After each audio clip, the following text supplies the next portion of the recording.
Discover our collection of handcrafted candles. That's right, every product is thoughtfully created in small batches free from harmful toxins for mindful everyday indulgence. Our candles are hand-poured in coconut soy wax with natural wood wicks, offering a long-lasting burn and rich fragrances.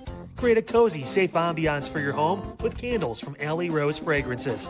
First-time customers use the promo code InsideEdge20 to receive 20% off your order.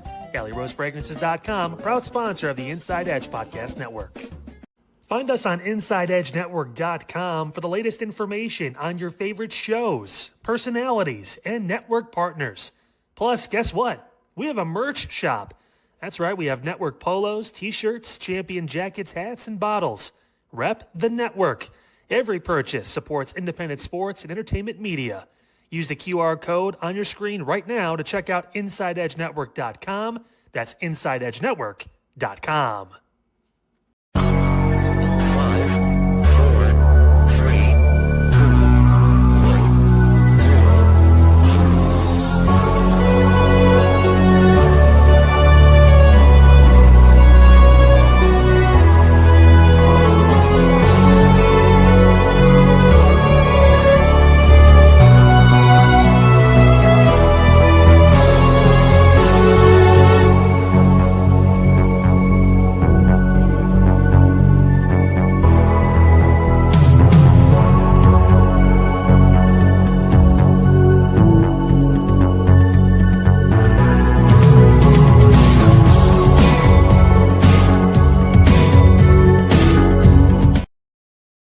Welcome into the Daily Spiral, everyone. I know you guys are expecting prime time tonight, but Eli had to take the day off. He has had a long weekend, boy.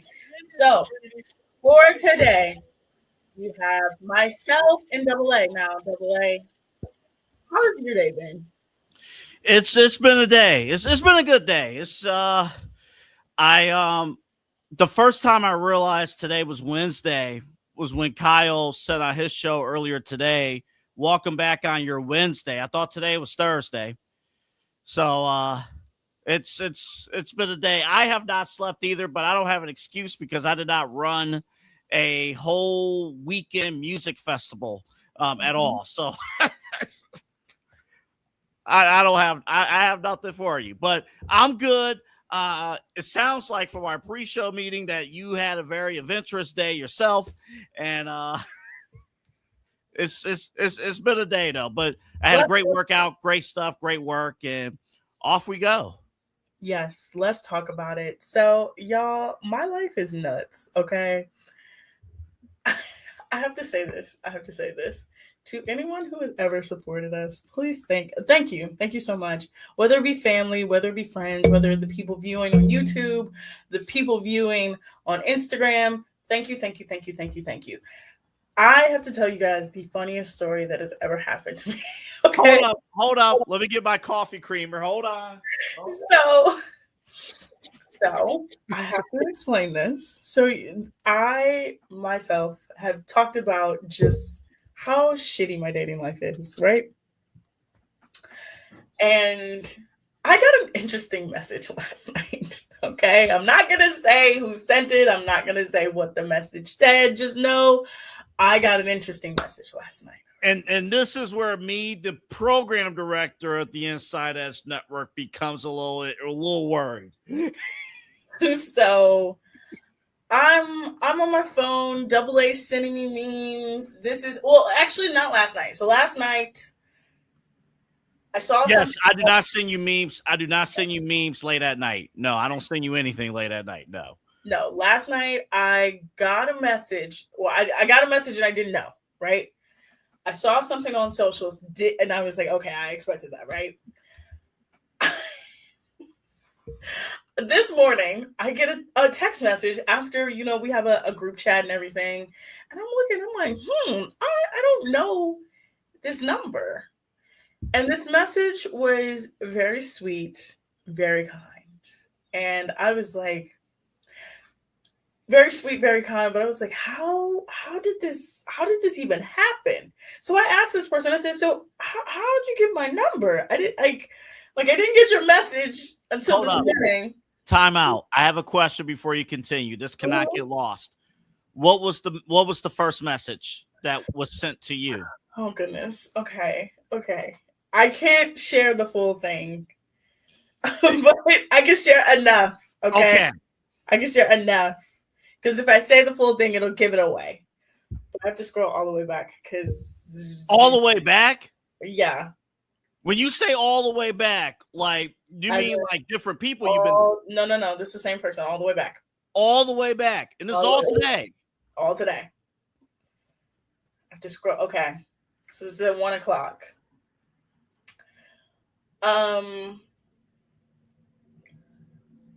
He said, I looked up your socials and found your number last night. Thought about texting you last night, but felt weird, so I didn't.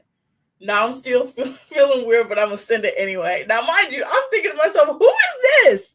And then I looked down and I saw who it was, and I was like, oh, okay. And then I looked down even further, and it was just a very sweet message. And I was like, okay, like, what's going on? So I go, oh, this is definitely me, because this person asked if it was me.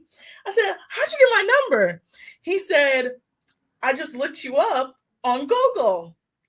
So I'm like, how easy is it to find my information on Google? And he said, you would be surprised, right? All he did was put my name in, first and last name, right? This first and last name, which is why I almost immediately was not going my first and last name for a while. Okay. So I'm looking. I said, you know what? I haven't Googled myself in a very long time. So I just looked up my name, and I didn't even put phone number. I just put my name. Yes. It was the third search result down. I clicked on it, and it's all of my information. It's first of all, in the message he sent me, my middle school email was still up there. I said, I don't even use that email anymore. So you didn't even have to do like a reverse number search or anything. Like you typically, or like you have to pay for services like that. You just found it. I just found it. I looked, it was the third search down, and it was my full name, my full address, my phone number, my mom's phone number. Oh, hold on. I got to pull it up here still. I can tell you what it says, because it's all of the different people. Right? Oh my goodness. So I hope the wrong person is not watching this show right now. He said he would. No. I'm not talking about him. I'm talking about somebody else watching the stream right now. If you send me a text message, you find my information, send me a text message. Don't. I'm telling you now, don't. We coming after you. Don't do that. Don't do that. Don't do that. I've already had to block several people. Do not send me a text message, okay? Don't send text. Don't send photos. Don't send appropriate photos or inappropriate photos. Don't do that. Yes. So. I see your TikToks. I know what you've been going through. Oh, my God. Literally 20 seconds into me talking to someone. I go on TikTok just on my own accord, and I come across yours, and I'm like, we out here looking bad on these streets. I'm sorry, Autumn. Go ahead. No. So this is literally what it says. I pulled it up. First of all, the site crazy. It's a .org. Crazy that it's a .org, but it's my full name. It's not my middle name. Some sites have my middle name. This one doesn't. My age, the day I was born, both phone numbers I've been associated with, my address, and the people that I've associated, and my brother. It's not as hard to find stuff as it used to be. Like, all that. Like, y'all, I told y'all I'm the FBI, which is why I kind of appreciated it a little bit, but I was like, you know what? This is how my dating life, or just life in general, would go. It would take somebody sliding into my DMs, Twitter not sending it to me, and then finding my phone number. And I'm like, you know what? What the hell? Well, you and Eli yesterday, and Eli says something interesting too. He was like, you go through all this nonsense and stuff with the dating sites and stuff, and it's like I think every person deserves to find their special someone at some point. It's do the circumstances line up? Does is everybody in line with stuff? Like, that's one thing, but we all deserve love in some way, shape, or form, and you're in that boat. I personally don't think I deserve any of that, but you're in that boat. Mhm. You're in that boat, and hopefully this gentleman, can lead to something. I'm not gonna jinx myself because I did tell this person about my dating life and just how terrible it is, and I told him straight up. I was like, "Look, it's bad over here." And this person watches your This show. person told me that how they found the show, which is why I'm like, also, I'm so glad this person is a fan, and this is how I know we are making an impact. Double A. This person told me. I said, "How did you even find the show?" Because after a while, when we started talking, I was like, "How did you find us?" I said, "What? Like, he doesn't live here. He lives hours away from here." I said, "How did you find us? We are Cleveland based." He said to me, he was on YouTube. And I guess YouTube has a section where you can go through YouTube lives. Mm. He said he was just scrolling, like doom scrolling through YouTube lives, and just happened to come across one of the ones that was one of the shows. I'm guessing it was Jersey Chasers because he watches Jersey Chasers as well. But he was like, yeah, he was like, I just saw it. And he was like, honestly, he's like, everything he was like that I saw, I liked. And he's just continued to watch. And he said he has a whole alert for when we go live. That's what I'm So talking we have about. a faithful watcher. That's what I'm talking about. who When you watches- watch us on YouTube, there's a notification bell underneath the video. Mhm. If you hit that bell, anytime we're on the air, whether we're live or we're airing our replays, you get notified. So hey, that's what we call in the business a P1 viewer. That's a real term, a P1 viewer. That's not why I'm laughing. Look at why I'm laughing. Wait, what happened? Go to the comments. Oh, hold on.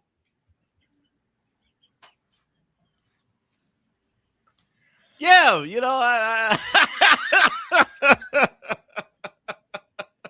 here's what makes this great too. Oh, What makes this great? so funny. He's in on this. I told him I was gonna tell the story, and he He's was in like, on this. he was like, just don't make me look creepy. And I'm like, Again, he's been a faithful viewer, and we appreciate him watching our shows. And whether you like one show or all of our shows, and whatever, starting with Jersey Chasers and then now Daily Spiral, and we appreciate all viewers and stuff, and the finding our stuff, and that's really cool though. So that's a great comment though. Thank you so much. I am a great person. I strive to be a great person. Okay, now we're going a little too far here, folks. Double A, he always has it out for me, you guys. He's always, you know what? I'm not gonna say you're my biggest op. I have a much bigger op, and that is somebody that I work with who is way too old to consider me their op. You know that term that people say when it's like, how am I like this age beefing with somebody in their 50s? That's my job. How am I 31 beefing with somebody old enough to be my mama? And I know, and it's a one-sided beef. It's not even why are you beefing with your elder coworker? What are you doing? I'm not beefing. Okay. I can do. Is she beefing with you? She's beefing with me in her head. Why? What did you do to this woman? Nothing. I did absolutely nothing but just show up to work one day. And it's not just one. It's not just one. It's multiple. There's been at least 3. So y'all got beef at the library. When I tell you the things at the library, that's when I tell you, Double A, I'm gonna tell you one antidote before we go to break, and then when we come back from break, I'm gonna tell you about the craziest things that's happened in the Love Island universe, because we have to talk about the craziness of the Love Island universe. Double M. There is a man that has been coming into my job for the last week and a half wearing a goat mask and calling himself Jesus. When we come back, we'll talk everything Love Island USA. We'll talk about Love Island UK. We'll talk about the messiest league in the WNBA when we come back here on Inside Edge Network. So, guys, awesome episode of Unfiltered today here on the program. Got deep into the old Dr. Fauci stuff. You got to see it to believe it. I'm going to give you a hint. He pled the fifth. It was crazy. We talked about that.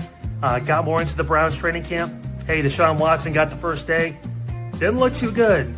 Tomorrow on the program, did Shedeur get reps with the first team? How did he look? Should he just be given the job right now? Call it as it is. We'll talk about all of that. Plus the results of the poll. Which trio would you have rather had for the Cleveland Cavaliers? Would you have rather had possibly Darius Garland, Jaylen Brown, and Evan Mobley? Or are you happy with James Harden, Donovan Mitchell, and Mobley? We'll give you your results. You guys voted on the Facebook and the Twitter. All that coming up tomorrow and so much more on Unfiltered here all on the Inside Edge Network. I will see you at 5 p.m. Keon Sports is the leader in Ohio high school athletic coverage in written, print, and video streaming. From the latest news and results and written content to the high school football game of the week every Friday, Keon Sports has you covered. The vision of 15-time published author Vince McKee has become the most trusted site in Ohio high school athletic news. From podcasts to player profiles, Keon Sports is your one-stop for all of it. Visit them today at keonsports.com or on YouTube at Keon Sports. Check out their socials on Twitter and Facebook as well. Clean energy, bold flavors, and no jitters. See why people won't shut up about Dubby. Clean energy, no jitters or crash. Whether you're starting your workday or getting ready to exercise, Dubby Energy helps you lock in and focus. With over 15 flavors to choose from, you can't miss.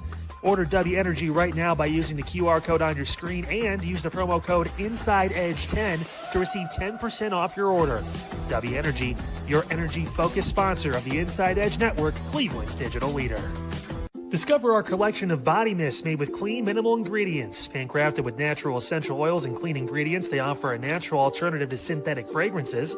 Perfect for sensitive skin and those seeking clean, mindful self-care, and the perfect gift for you or your special someone. Courtesy of Alley Rose Fragrances. First-time customers, use that promo code INSIDEEDGE20 to receive 20% off your order. AlleyRoseFragrances.com, a proud sponsor of the Inside Edge Network, Cleveland's digital leader.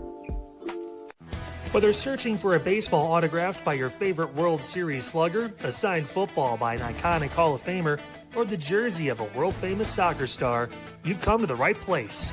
Here at SportsMemorabilia.com, the web's leading source of authentic sports memorabilia, you'll find more than 500,000 authentic products from nearly every professional sports league, team, and players. Not only will you find your next prized sports possession with ease thanks to superb customer service and tremendous site experience, you'll have the satisfaction and peace of mind that every product listed comes complete with a certificate of authenticity and is fully backed by the SportsMemorabilia.com lifetime authenticity guarantee. Go to SportsMemorabilia.com by using the QR code on your screen right now. SportsMemorabilia.com, a proud sponsor of the Inside Edge Podcast Network, Cleveland's digital leader. Find us on InsideEdgeNetwork.com for the latest information on your favorite shows, personalities, and network partners. Plus, guess what? We have a merch shop. That's right, we have network polos, t-shirts, champion jackets, hats, and bottles. Rep the network. Every purchase supports independent sports and entertainment media. Use the QR code on your screen right now to check out InsideEdgeNetwork.com. That's InsideEdgeNetwork.com.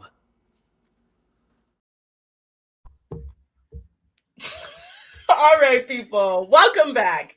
Let's talk about Love Island UK. Now, I know you guys are sick of me when it comes to Love Island, okay? I am obsessed. I can tell. But I'm going to tell you like this. Both seasons of Love Island are now done. Love Island UK finished its season on Monday. Yes, Monday, 2 days ago. Which is weird. It's 2 days ago. But Love Island UK finished their season 2 days ago, and the winners of Love Island USA was Lorenzo and Yulia. Now, Double A, I have to tell you something about Lorenzo and Yulia. Lorenzo does not like Yulia at all. How do they win the show? Okay, so let me explain the Love Island UK's voting versus. Okay, so Love Island UK has a live finale. We in the US don't have a live to tape, as in like we live vote, but it's taped the day after we vote, right? So Love Island UK, how you vote is that they'll all the islanders from the season will be back in one place. They also shoot in Mallorca, Spain, which is in this, I think it's the same time zone as Britain. But they literally sit in the Hey, you got a text. I now have to turn my phone and do not disturb. I now have to do that because that's the only way. That's the only way that I won't get a text message. You can put the phone on silent. It's okay. That's what do not disturb. But so theirs is live, right? So their voting public votes live. So they'll announce third place. So usually they'll announce fourth place, third place, and then the winner, right? Mm-hmm. This year they only had 3 couples, and Lorenzo and Yulia. Yulia likes Lorenzo more. Lorenzo learned how to pronounce her name 2 weeks ago, not even a week ago, and he won the show. He won the show, and they don't get this. They don't have the take the money for themselves option. They do, but I don't think they did it again this year. I think everybody has like kind of had enough like pushback to say like no, please. Yeah, that's kind of an uncomfortable stipulation if you actually went through with that. Yeah. So it's like when I tell you the UK is just terrible. Like the way that they run their show is just awful. Like they will have couples win that you're like, they didn't even like each other. You could tell they didn't like each other, and they just coast by. Like I'm trying to think of this season equivalent of Lorenzo and Yulia winning. It would be like it would be like well, we said no. It would be like if Amora and Gall won. Oh, because I think the example we used yesterday or a couple days ago was Huda and Chris from last season. Yeah, Huda and Chris were at least affectionate, right? Though yes. I've never seen them hold hands. Today they went back to the UK. That was the first time I saw them hold hands.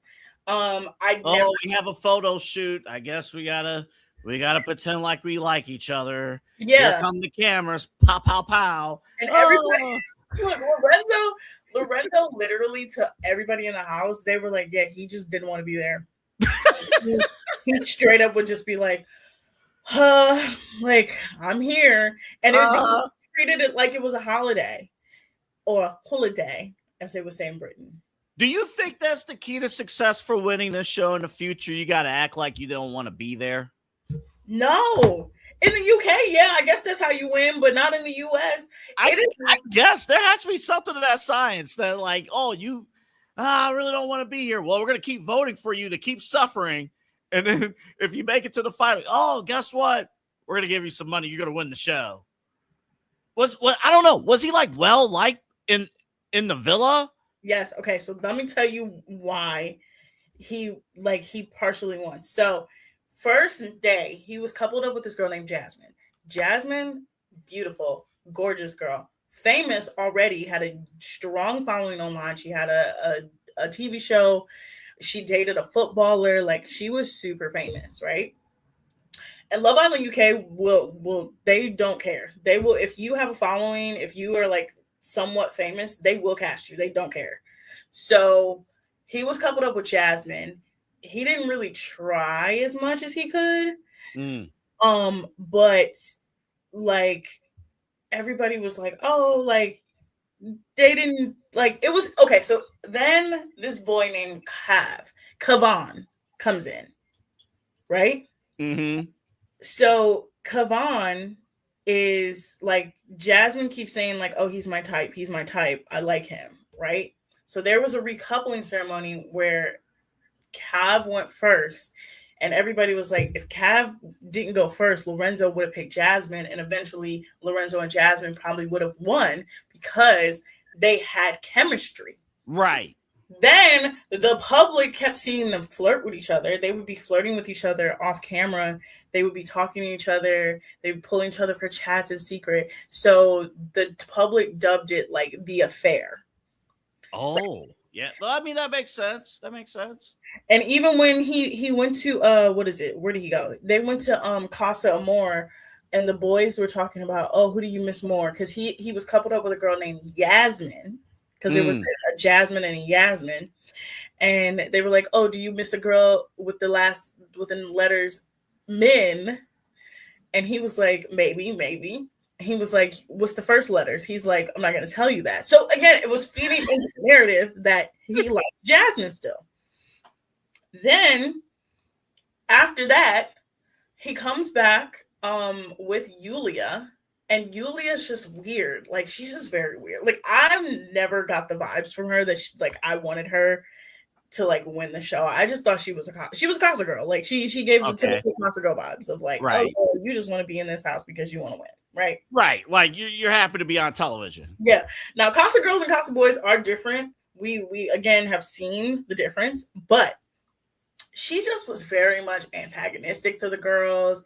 She would do this thing where she would bring up something, the girls would like come back at her, and she'd be like, you guys are being mean to me. And they'd be like, we're not being mean to you. You brought up this conversation. Or she would like push the girls to like pursue the connections and then get mad when the girls pursued the connections. Like, she was that kind of crazy. Oh, but, like Anaya. No. Yulia, it was not Anaya. Yulia would, so there was another couple, because, oh, by the way, Kavan's brother Aiden got on the show, and he coupled up with this girl named Priya, and they were like back and forth. And so Priya and Kavan would like, Priya and Aiden were like on and off, right? And then a bombshell came in towards the end, and Aiden clearly liked her, but Priya also had a bombshell. She clearly liked them, but they kept like doing what OGs do, right? Which is like still hook up. Right. But Yulia pushed Priya to hook up with Aiden and go to the hideaway, and then got mad when Aiden and Priya went to the hideaway. Okay. Okay. I got to interject here because this is kind of a real life situation. Is this one of those, like, is this like a test? No. Like they're trying to test each other here? No, she was just doing it for the hell of the game. And then so on movie night, they exposed the affair, and she just held on to this thing for forever. Because then also they have like a movie night part 2, which they call the Grafties. And the Grafties are essentially like an award show, and then all the stuff that they haven't seen. Now, I will say this. Love Island UK is way messier than Love Island USA, because they, at 3 points in the season, will show you what everybody has said about each other. Oh. And if you vote, if you say, well, who's the couple that's here for fame, they'll show you the clip of everybody saying, this is the couple I think that's here for fame. Like, they are messy. There is a clip, real quick, before you get back to this. There is a clip that dropped, I think today, of I should have shared it with you. My apologies. Of Corbin saying, he saw all the fame and stuff that the previous cast members got. So yeah, I get it. I understand. He's like, F you, America. But okay, so now for some reason, like, Yulia has held on to this, and Lorenzo and Jasmine just really have like a really sweet friendship at this point. They're not interested in it. She cried over this 21-year-old. Jasmine's crying over a 21-year-old, and she's 28. He's like trying to make it work with Yulia, and Yulia's like, you want to be with Jasmine. I know you want to be with Jasmine. Jasmine's like, I don't want to be with him. Like, please stop telling me that. Like, when I tell you, double A. Lorenzo literally cried with Jasmine as Jasmine was crying over Cav. Like he was literally crying with her because he felt so bad. Then at the Grafties, they were looking at past clips and they were just like, "Oh, like this is so sweet. We created a really good friendship." And Yuli was like, "Yeah, whatever." So somehow, some way, they won. I still don't understand how they won. And this is where I'm like, well, like the other couples, like that much unlikable. No, they had you had Angie and Simba. Simba was the biggest fuckboy I've ever seen in Love Island. He at one point went to a girl 3 different times and said, "Let's go to the hideaway," and that girl rejected him. He brought back a girl from Casa, and in one day, like made that girl know that he did not want her. He did not want her. This man fought. He called that girl Big Dog. I'm sorry, no, that didn't happen. No, it was Sincere and Simba were on a different level of like fuckery this summer that I've never seen what the both of them did. I don't know a thing about this Simba guy. Oh, he's crazy. That's someone who I believe he thought he can do whatever he wants based on his kick-ass name. And that's it. At one point, the girls literally nicknamed him the Lying King because he lied so much. That's some world star stuff right there. They were like, "Yeah, it's Simba the Lion King." Like that's how much like he lied all season, right? Well, like, that's terrible. So literally, when I tell you, it's crazy. It was a crazy, and somehow, some way, he got Angelique's back. One of the funniest clips I've ever seen in my life. This man had a nightmare and woke up the entire villa. Like, and it was. I'm gonna look up the clip. I'm gonna look up the clip. When I tell you, Double A, this clip has every time. I'm gonna send it to you. It has full blown tears every single time because he literally just went, "Huh." Him and he just went. I'm like, what is going on? Hold up, Otto. Can you do that again? What did he do? I'm gonna find the clip right now. I'm gonna find the clip because when I tell you, I'm gonna share my screen because I can't like when I tell you Double A. Oh my god, I found it. Hold on. Let me share my screen. How do I share my screen on here? You hit present at the bottom next to, I think, probably my face. Share screen. And you hit share screen. Okay. Hold on. Yes, Google Chrome. And I can't see what you're doing, so I have to trust that you're doing it correctly. Yes. Oh my god. I'll send you. Okay. I'll send it to you. Hold on. Or send it to me. I'll look at it because it might be some copyright stuff too. So yeah, I'll take a look at it. Or you can retweet it on your page, on your Twitter page. I'm gonna retweet it right now because it is so funny. It is so incredibly funny. Every single time I look at it, because you could literally see everybody just look at him and be like, "Simba, are you okay?"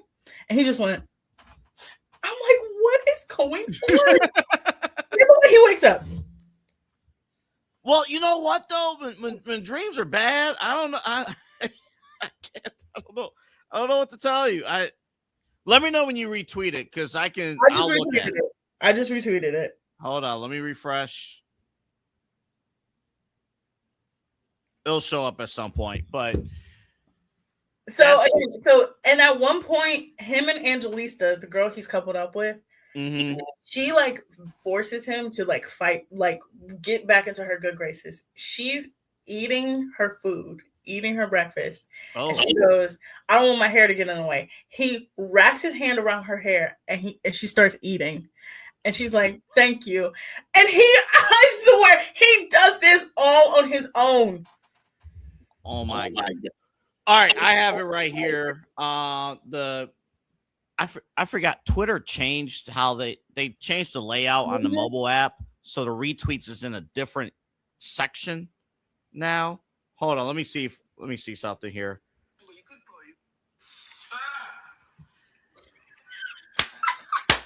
Hold up. I'm just going to play it in the microphone. Yeah, he jumped off. You know what that is? He jumped off a cliff or something. No, he's terrible dreams. No, so he explained it in the unseen bits. He goes, yeah, he's like, I woke up. I was at the fire pit and it was 4 versions of me and we had to do a recoupling and I had a nightmare that she dumped me from the aisle. I'm not gonna hold you. That's hilarious. That is hilarious. I'm not even gonna hold you. UK is such a funny show, but they take nothing seriously.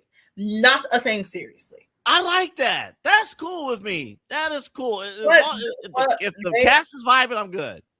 One of the girls on this season, though, her aunt is the Prime Minister of Barbados, so everybody is so excited because they're like, we get to go to Barbados. Wait, excuse me? Yes. One of the girls, her name is Micah. Her aunt is the Prime Minister of Barbados. Oh, boy.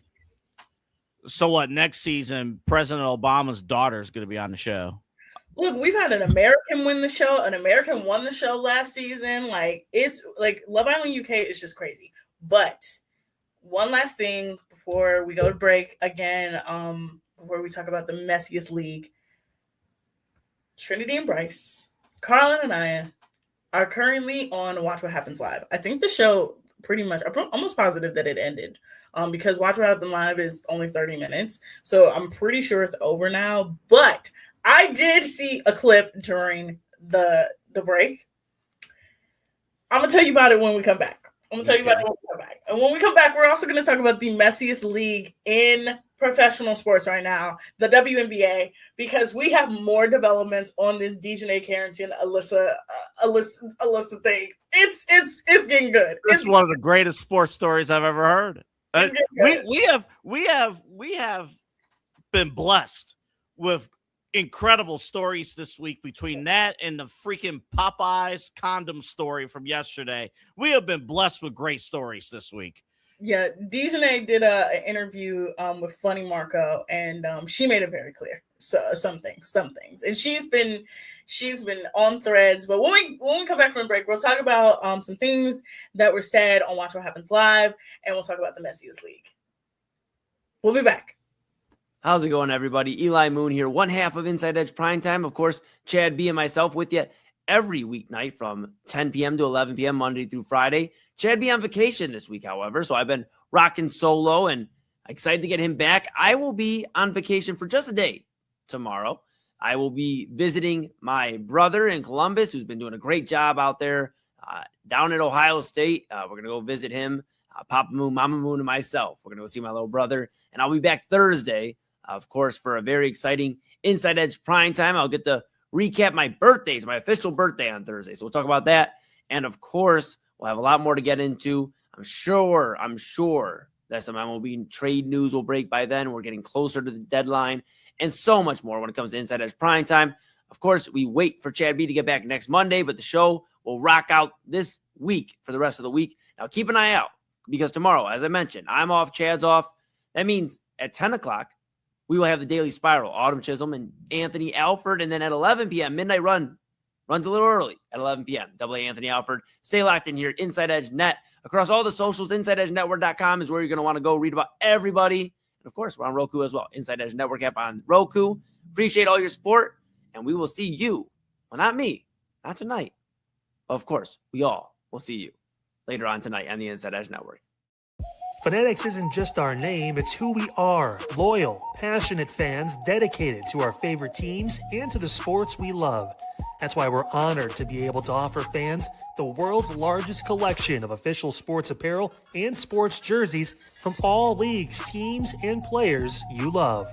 We feature a wide selection of gear from every league, including the NFL, MLB, NBA, NHL, and NCAA merchandise, which allows us to serve fans of football, baseball, hockey, basketball, lacrosse, soccer, golf, and, well, everything else that gets your heart pumping. Go to Fanatics.com by using the QR code on your screen right now to celebrate your teams.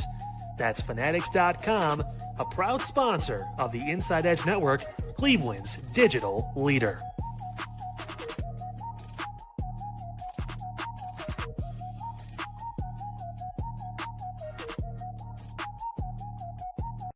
Small business owners are superheroes, but nowadays running your business means doing so inside your shop and on social media.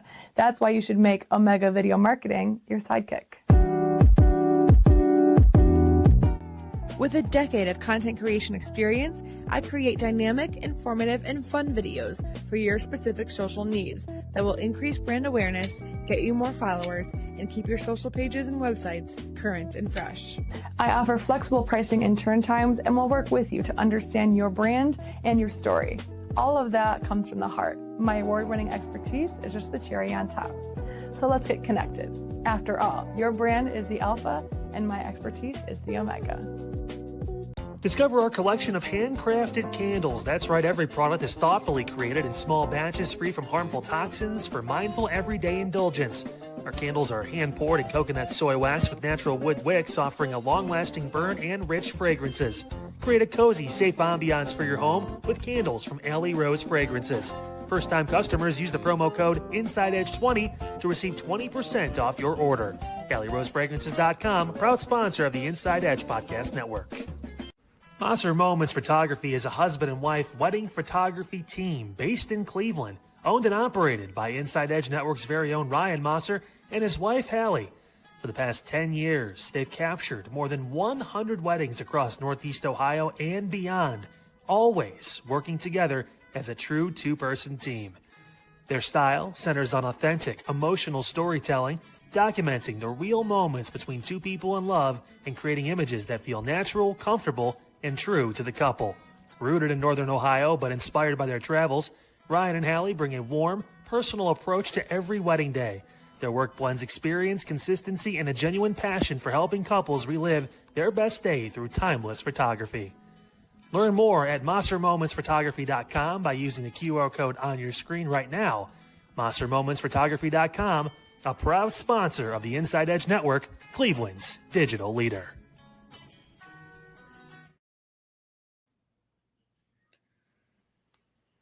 All right, welcome back to the Inside Edge Network. Watch What Happens Live was just on, I think the after show is happening right now, but they talked about a few things. I probably will watch it tomorrow.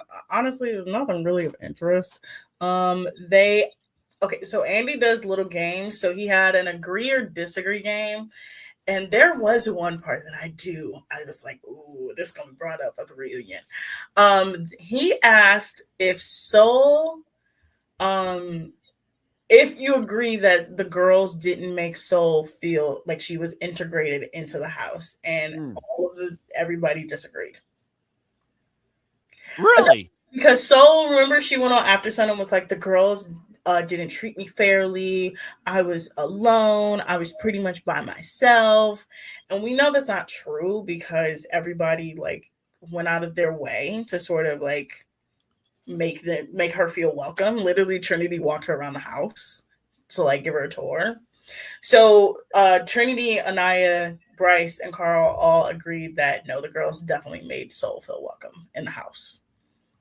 And then of course Andy was being Andy and asking messy ass questions. Hold on, what did he say? Well, there was a question. I guess they did spin the bottle, and like every time you didn't want to answer a question, you would have to like give your partner a kiss. And there was a question that Carl, hold on, I'm gonna read the question real quick because I saved it. Well, first, okay, during the same game, Trinity was asked, name one celebrity who has slid into your DM since leaving the villa, and she said, my DMs are off. The only thing I see is brand deals. They were asked about Nick and Alandria and their surprise of them breaking up, and everybody was like, yeah, they thought they were cute. They haven't met them yet. Trinity and Bryce said they haven't been apart since they left the show, which we kind of understand. He literally went to Virginia to visit her family last week.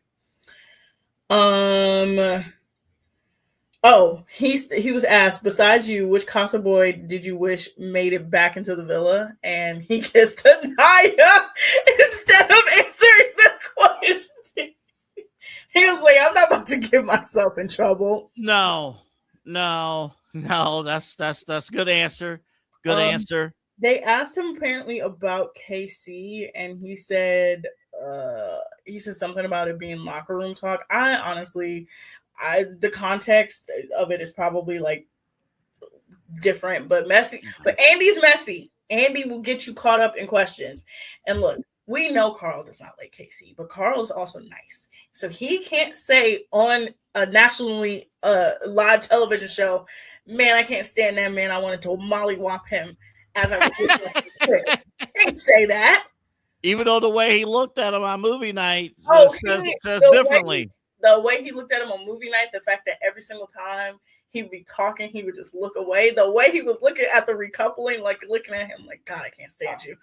Like, do you think he will say anything to Casey at the reunion? If Casey keeps coming out with podcast episodes and he keeps saying things about Anaya, yeah, I think he will. But Carl is not the person who is gonna like go out of his way to say something bad about Casey. He's not gonna.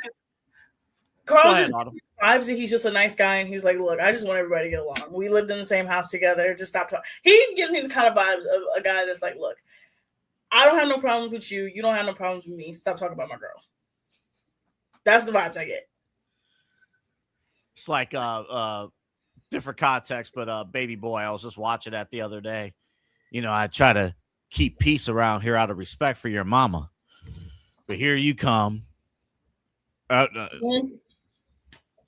Jody! I'm sorry. I was watching it the other day. I was watching Baby Boy on Tubi.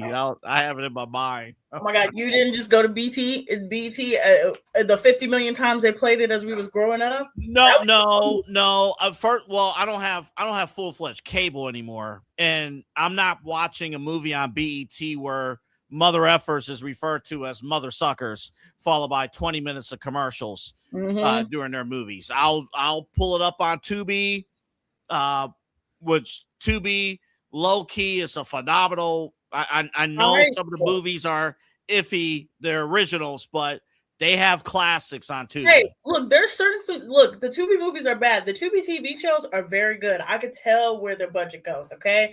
Yes. And the other day I was watching Codename Kids Next Door, and it did not stop. It was just nonstop. I was like, great. This is great. But from what I could tell, Andy was being messy. Andy was being Andy, and he was trying to get them caught up. But they seem to like have things under control. Somebody said the after show was so messy and the questions were terrible. So the after show will be posted online probably later on tonight. I don't know. Like, I don't know what like people want from Love Island cast members. Like, I've seen people complain that this cast isn't like clout chasing. They're protecting their mental health. That's what we want. They just been in a silo for 30 days. Well, I've been thinking about this because we haven't talked about this in a while. I think because of the different number of people who have hopped on and started watching, the last 3 seasons, you've had a vastly different experience every single time. Mm-hmm. So, like, I'll just take myself personally. I started watching season 7. Season 7, by many people's accounts, many longtime viewers of Love Island, season 7 is considered by far the worst season of the show, period. I would say season 3 is up there. I would go 3 and then 7. But like it's up, like you're not gonna. I have yet to see anybody on Threads or anyone on social media say season 7 is the top season of Love Island. You're not going to see that. No. But Love Island season 7 versus Love Island season 8, 2 completely different experiences. Mm-hmm. Like vastly different experiences. Like they didn't have multiple people terrorizing that villa. That's one thing. They didn't have Huda and Ace terrorizing the villa. Yeah. Yeah. I mean, I think the personalities from last season was stronger across the board. I think there were a ton more stronger personalities. Like, I know we had the KC blow up, Trinity. I know we had that moment. It was great. But in terms of overall big personalities, I mean, across the board, last year's cast had that over this year, but this year was a much more enjoyable viewing experience. Yeah, than last this year you didn't have people exploring until week 4. You had people like they called it Couples Island, but I would rather it be Couples Island than half the couples I'm looking at you and being like, who am I going to vote for to win? Like, we can't have that. But so they also talked about Lisa Rinna, one of my favorite housewives, one of the most hilarious people. She keeps going into Bryce's comments and telling him that he looks like a mix between her and her husband if they had a son. Her husband is Harry Hamlin. Lisa Rinna and Harry Hamlin have been married forever, right? And she keeps going in his comments and telling him, and one of the questions was, does Bryce look like the son of Harry Hamlin and Lisa Rinna? I'm gonna let I y'all knew have that Andy one. would ask that damn question. I'm gonna let y'all have Andy that is one. funny. But I just want to say, I'm enjoying what we're getting from the Love Island season 8 cast because I don't want to be oversaturated with them. The Love Island season 7 cast, the drama is still going on till this day. I'm done. It started from day one, and I'm done with it. I'm done with it. Like, we got Taylor and Clark. Oh, it was announced they broke up. So literally every couple that left the villa together broke up. Nobody that left final the four, villa together. that final 4 last season was a bunch of frauds. One Other couple. than I understand Nicola Landria, but even that, I have okay. Look, Fine.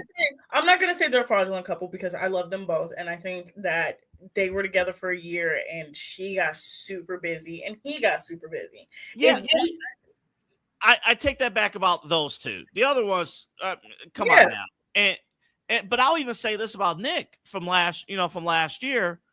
What would have happened if Sierra was never kicked off the show? I think no matter what, Alandria would have coupled up with somebody and she would have still been in the top because enough people wanted her in the top. So because enough people wanted her in the top, she would have been in the top. I don't think Sierra and Nick, I think instead of it would have been, okay, this is who it would have been because Love Island is crazy.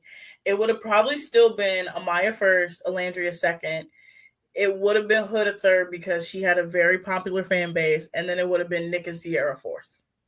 Ace and Shelly were not making it to the final because nobody liked Ace. Like Ace was Ace terrorized that villa, like fully terrorized that villa. But no, like this season's cast, I'm fine with the way that they're going. They've all signed with management, representation. The people who are doing the interviews are the ones that's the Casa people. The Casa people, the Bombshells doing the interviews. I don't mind it. I think that's great. I think the Final Four are choosing to keep their peace and sort of do things behind the scenes and then sort of roll themselves out. We know Trinity's sister is essentially her PR person. And then Anaya's mom and her family definitely gonna keep her in check. Like everybody is like doing the right things. But let's get to the messiest league, AA. The WNBA, they are back in action. When I tell you this league is so messy. So Dejanay Carrington was on Funny Marco's show. If you don't know who Funny Marco is, he's a comedian. He does these sort of awkward, like, I want to say skits, but they're just interviews, right? Mm-hmm. Where he asks the questions and everybody's essentially supposed to react to him. And when they react to him, he says things to get you purposely off guard. So Dejanay Carrington was on his show, and Dejanay in the past has said that she's only gay for NaLyssa Smith. That's what she would say. Excuse me? She would say, I'm only gay for NaLyssa. Like, as in, like, the only girl she would have dated was NaLyssa, right? Gotcha. She made it very clear. She was like, no. She was like, XY chromosomes. She was like, I'm going to go with the other one. Not the okay. So she made it very clear that she ain't just gay for NaLyssa Smith no more. Gotcha. Then the fact that they're both liking threads talking about it's not that serious. NaLyssa's talking about it's not that serious, like whatever. And Dejanay is really like, I really hate a side chick. Like, she's funny. Like, when I tell you, this whole thing has had me cracking up laughing for days. Because Dejanay is really telling y'all this girl crazy and she and she really is trying. By the way, if you guys don't know this, everyone watch it. If you don't know this, you want good drama, you gotta go to Threads. You gotta go to Threads. Threads. That's where the juice is happening. I forgot to tell you what they did to Candace Parker. Candace Parker, love her, legendary player, one of the WNBA's greatest. But Candace Parker has this thing. She has this weird vendetta against Angel Reese. I don't understand it. So she has. I don't know. So Candace Parker has a in-season podcast with Aaliyah Boston. Aaliyah Boston plays Angel Reese very regularly. They're in the same conference, right? So over the last, I'm going to say like 2 years, she's been like talking about Angel, like talking to the point where it's like, damn, girl, you don't like her. No, you don't like her. You really don't care for her. So she decided to go on Threads, Candace Parker, and they ran her off of Threads within 12 hours because they kept spamming her comments with things that I can't say on our platform. They kept putting raccoons in her. Yeah. We gotta get more into the. I did not know Candace Parker and. I didn't know that was a story. You got people. You got Angel Reese also announcing her Barbie collaboration because if you guys don't know, during the NCAA tournament a couple years ago, she was calling herself Bayou Barbie. Like the Bayou Barbie, because she was very made up, very done up during the games, and she looked like a Barbie doll. And so Barbie, it took a couple years, but she had her own official Barbie. People have been posting it online, being like, "Oh my God, this is so great! This great representation."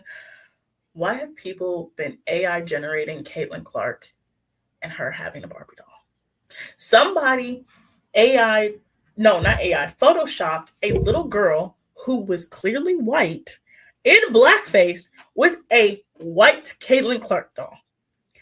When I tell you this league continues to be messy. That's a damn shame. That is a damn shame. Like this is when I tell you this is the greatest league because first of all, if you you don't have many lesbian friends, do you? AA. I do not. Lesbians are the messiest gay people you will ever meet.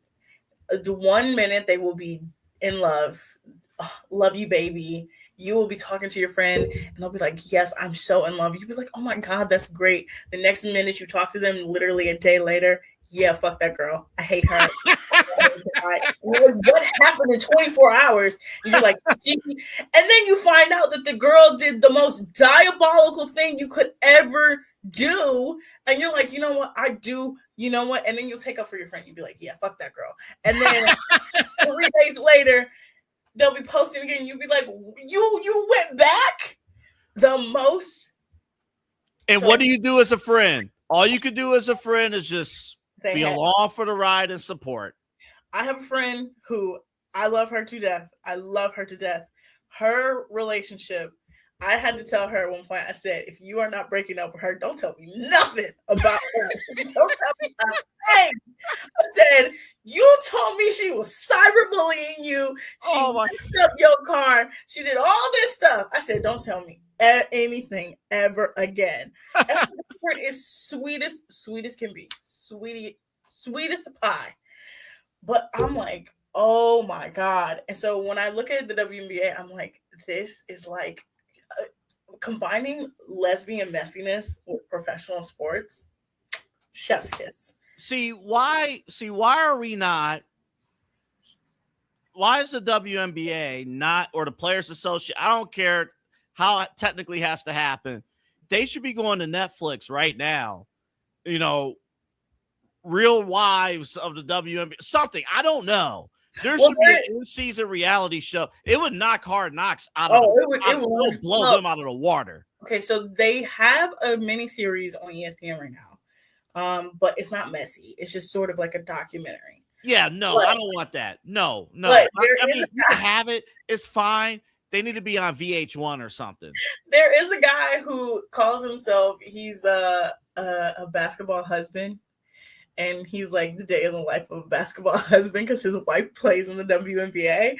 Like the basketball husbands are funny. Like the family members are funny. Like who is it? Marina Maryberry, her brother. Okay. His name is Roy. His TikToks had me on the floor because his sister scored 53 points and he was like, yeah, I can give her 53. He said, I can give her 53. I can give her 56. He was like, she can't guard me. I'm like, she's a professional basketball player and you don't play basketball. Like, what are we doing? You know, I always thought about this. I'm like, what would it be like, you know, if my wife, girlfriend, whomever, was a professional, a women's professional basketball player, like a baller, like what would that be like? Like I'm not even talking about like a love and basketball situation where like both the guy and the girl, like Omar, like they're both ball players. I'm not a ball player, but if my significant other was a ball player, I'm just curious how that dynamic would work. Honestly, from what I've seen for most of the guys, because Nafisa Collier, who is, I know we're running into your time a little bit, but you're going to go for 2 hours. So we can do it a little bit. I appreciate you, Otto. Today, I appreciate you. You can run as long as you want because when my show starts, we got to talk about Deshaun Watson. So you go right on ahead. Hey, that's your quarterback. All right. That's on you. All right. That's on the Cleveland Clinic. By the way, worst day, according to reports, one of his worst days of practice ever as a Cleveland Brown happened to I just want to say that makes me so happy. I do not like that man. I genuinely hope the worst things happen to him. He is objectively awful as a human. But so you can run over as long as you want. Go right I ahead. got you. But Nafisa Collier, her husband, he actually also kind of posts the same content, a little bit of like the real husbands of like the WNBA. But he is also part owner along with her of Unrivaled. So Unrivaled is the basketball league that's in the off season. And so what Unrivaled is because the WNBA season is not as long as the NBA season, they still need to make money. They still want to play basketball. A lot of them, what they had to do was go overseas to like Europe, Eastern Europe, Russia, Asia to make money because women's basketball is respected in Europe, right? Yes. And you can make a lot of money. And we all know famously Brittany Griner got caught with hash oil in Russia. She was in a Russian prison for a while and everything like that, right? So they wanted to make sure that that never happened again. So a bunch of players came together. They started Unrivaled, and Nafisa Collier's husband is one of the heads of Unrivaled, right? Okay. So he is like, you remember last season? I don't know if you was watching Jersey Chasers, but last season, Kathy, the commissioner for the WNBA, Nafisa Collier called her out. It was her season-ending press conference because she had a really bad ankle injury to end the season, and a lot of people thought that she was going to call out officiation. She's like, no, she called out Kathy because Kathy said some not so nice things about the WNBA. And Nafisa Collier's husband was like, yeah, Kathy not only said that, but when we presented Kathy with the opportunity for the WNBA to become a partner with Unrivaled, she said no. So the husbands are just as messy. Yeah, I mean, as he should be. I remember you and Christy talking about this story, and like, yeah, that big missed opportunity. Because again, those games are on primetime television. I remember in January, February, going into March Madness, those games are on prime time. A lot of the big WNBA stars playing those games, and it's a missed opportunity not having that partnership. But yeah, I'm very curious to see how the husbands operate in these functions. They are so funny. The wives, they're okay. I don't know if you remember her. There's one WNBA player. She's won, I think, now 3 championships. We covered her when we were at OMS. Do you remember who it is? Oh, was it? You're gonna say the name, and I'm just gonna Sellers. No, it's Kirsten Bell. Okay, yeah, gotcha. Who Yeah. does she play for here? She plays. So she played for Ohio State for a couple seasons. She transferred to a Florida school, and then she got drafted to the WNBA by the Aces. And because the Aces have been like the top team in the WNBA for the last like 5 years, she's won the championships. Yeah. You know, there's certain people that don't like her. I think she's all right to me. Right, all the way from Canton to the WNBA winning championship. You all right with me, girlfriend? Yeah, that's big W there. Yeah, but even she's messy. She's hilarious. I think it was last season that people were talking about how they were like, you making all this money just to sit on the bench and calling her a bench writer and saying she was bad. She was like, well, you in my comments, you not on the bench. I still make money while I'm on the bench. This league is messy, AA. Somebody sent Natasha Cloud, one of the Stub Buds, a message talking about how he hate her because she lost him money, how you only get 2 rebounds. And she said, boy, if you don't get off my phone, you broke boy. She said, I hope I lose you more money. Like, that's the kind of league we're dealing with. Can we get all the people participate? Can we get them to book SummerSlam and WWE? Like, we got to get something going there. Like that. Oh man. See, if all this was like public, I mean, it's public. We're talking about this is all public. None of they all go on Instagram Live. They go on TikTok Live. Why is there not a television executive going to these women and saying, let's put a show together? This is the funniest league out there because everybody else is trying so hard to replicate what the WNBA has. You cannot replicate the messiness that is this league. You cannot do it. It is the top tier messy. Autumn, imagine this. Love Island's on, 9 o'clock or 8:30, whatever, right? When Love Island's done, the WNBA show comes on Peacock. Not a game. It actually does. But like the WNBA reality show. Honestly, if they did a Hard Knocks type reality show, it would be great. Like, it would be great because I told you everything is organic. You got a Nalissa Smith having sex with 4 different teammates. One of those teammates was dating her other teammate, so she cheated on another teammate. And then Dejanay Carrington, who was dating Nalissa Smith, then proceeds to date one of Nalissa Smith's teammates. You're not getting this content with Browns camp. No.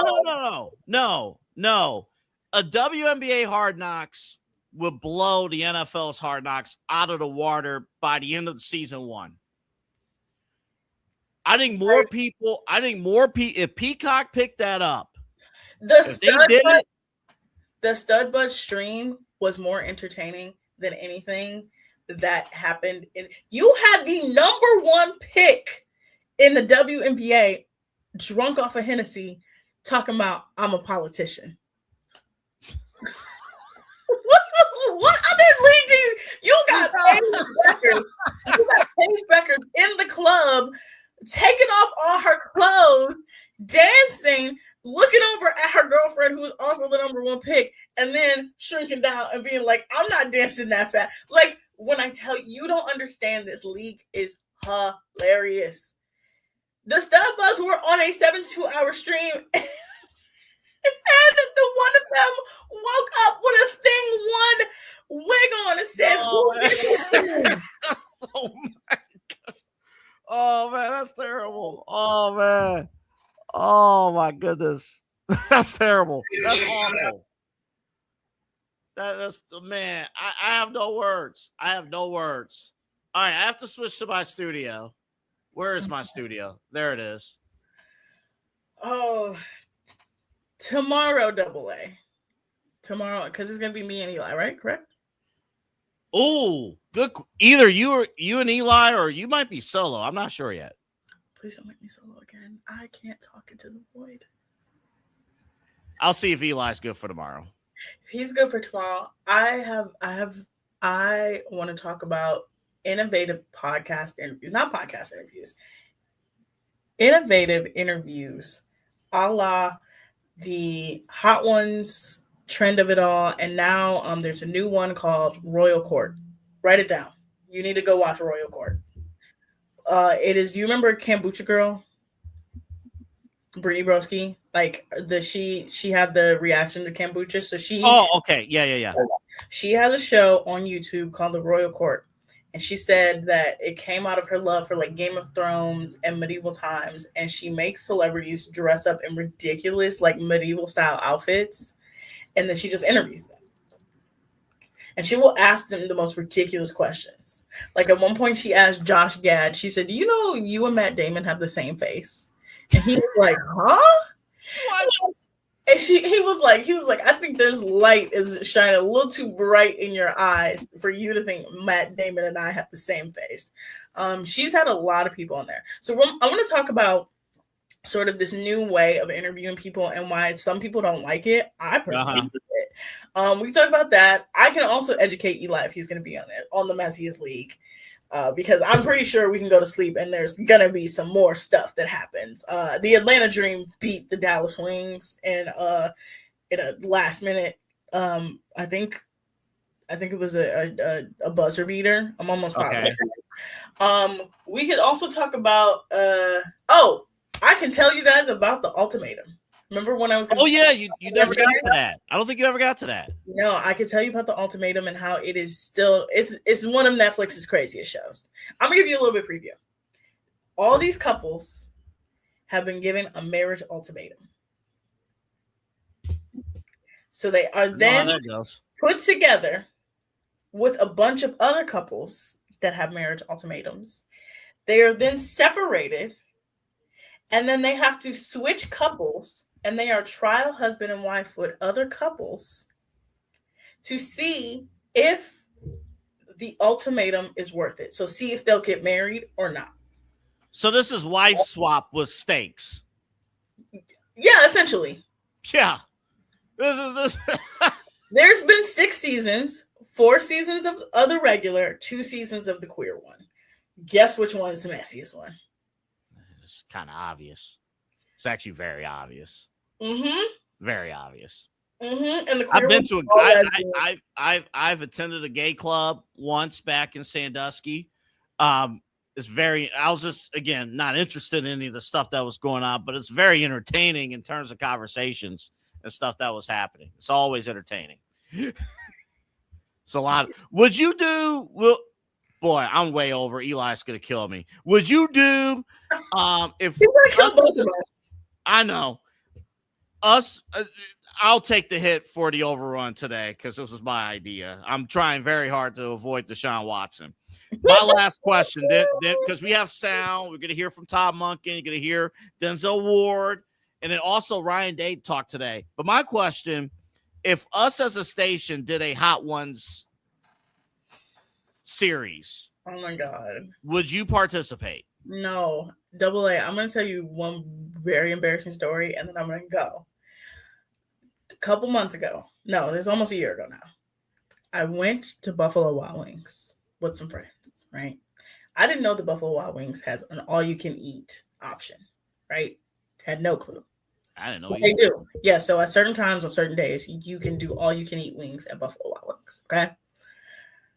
So I'm eating my wings, and one of the other people at the table gets these super hot wings, but she got sauce on the side. So I accidentally dipped my finger into the sauce. I'm like, look at my fingers. And I'm like, oh, that's spicy. That's real spicy. And she was like, oh, I think you took the hot habanero one. I was like, I think so too. Right. So I then proceeded to eat the rest of my wings. Right. I went to my brother's house because my brother doesn't live that far away. And Double A, I was on the toilet the entire night. Now, do you want to know what night this was? No, I don't want to know the rest of it. Remember when Tyrese Halliburton was giving it to the Knicks last year? So now I have a new way to remember last year's Eastern Conference Finals. So it was game 2. It was the one where he did the Reggie choking sign because my brother was like, "Oh my God, I can't believe he's doing it," right? So I keep having to go to the bathroom. I'm like, "Oh my God." So finally I stopped going to the bathroom, right? I walk outside. Now the other person that's with me is David. David is the worst person to be with you in a crisis, AA. Because I go, "David, I have to throw up." He goes, "Huh?" I go, "I'm going to throw up." He watches me throw up. As he should. And then he goes, "So I'm going to go get your brother." I said, "David, I need help. I'm throwing up." I threw up all of my brother's lawn, right? My brother comes out. He throws a towel at me. He's like, "Why'd you throw up?" I'm like, "I think it was the hot sauce that I accidentally ate." I was fine for the whole rest of the night, right? He was like, my brother texted me the next day. He was like, "You better be glad it rained and washed the throw up away." I was like, whatever. So that is my roundabout way of saying, if you give me hot food, I will throw it up. See, you weren't expecting that. And I think there's a difference between spicy with flavor and just flat out hot. Hot to me is not good. Like what you had, that's not good. If it's buffalo, like something with a good kick and it's with flavor, that's different. I can't do any sort of hot But food. you got to work up to it. Like the first wing, you're not getting. You start with a plain whatever wing, right? Barbecue, and then you work your way up, and then when it's too much, that's it, and then it stops. Think about it. Give it a shot. I'm not saying like do the attack because then you can't touch your face. Don't touch your eyes. Can't do any of that. Then you got to throw a football. Then you might be throwing interceptions. Well, we have a quarterback on the roster that doesn't need any help with that. We're going to talk about him next. Say goodnight to the fine folks, Autumn. Good night, people. I'm actually going to get sleep tonight. Good night, AA. I will see you tomorrow. Please tune into the Daily Spiral. Oh, also, if you are watching, follow the Daily Spiral on YouTube and Spotify. I have been posting all the episodes. So if you miss an episode, you can go back and you can watch it on YouTube at the Daily Spiral and on Spotify at the Daily Spiral as well. See you tomorrow, AA. See you tomorrow. Key On Sports is the leader in Ohio high school athletic coverage in written, print, and video streaming. From the latest news and results and written content to the high school football game of the week every Friday, Key On Sports has you covered. The vision of 15-time published author Vince McKee has become the most trusted site in Ohio high school athletic news. From podcasts to player profiles, Key On Sports is your one-stop for all of it. Visit them today at keyonsports.com or on YouTube at Key On Sports. Check out their socials on Twitter and Facebook as well. Clean energy, bold flavors, and no jitters. See why people won't shut up about Dubby. Clean energy, no jitters or crash. Whether you're starting your workday or getting ready to exercise, Dubby Energy helps you lock in and focus. With over 15 flavors to choose from, you can't miss. Order Dubby Energy right now by using the QR code on your screen and use the promo code InsideEdge10 to receive 10% off your order. Dubby Energy, your energy-focused sponsor of the Inside Edge Network, Cleveland's digital leader.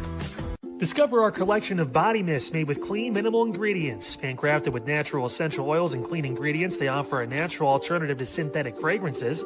Perfect for sensitive skin and those seeking clean, mindful self-care, and the perfect gift for you or your special someone. Courtesy of Alley Rose Fragrances. First-time customers, use that promo code InsideEdge20 to receive 20% off your order.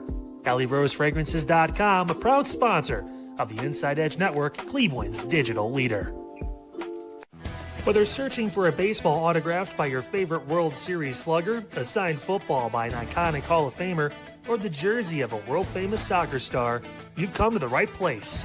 Here at SportsMemorabilia.com, the web's leading source of authentic sports memorabilia, you'll find more than 500,000 authentic products from nearly every professional sports league, team, and players. Not only will you find your next prized sports possession with ease thanks to superb customer service and tremendous site experience, you'll have the satisfaction and peace of mind that every product listed comes complete with a certificate of authenticity and is fully backed by the sportsmemorabilia.com lifetime authenticity guarantee. Go to sportsmemorabilia.com by using the QR code on your screen right now. Sportsmemorabilia.com, a proud sponsor of the Inside Edge Podcast Network, Cleveland's digital leader. Find us on InsideEdgeNetwork.com for the latest information on your favorite shows, personalities, and network partners. Plus, guess what? We have a merch shop. That's right, we have network polos, t-shirts, champion jackets, hats, and bottles. Rep the network. Every purchase supports independent sports and entertainment media. Use the QR code on your screen right now to check out InsideEdgeNetwork.com. That's InsideEdgeNetwork.com.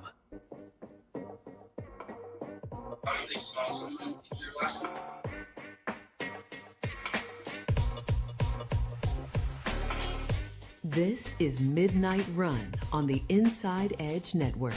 Here's your host, Anthony Alford.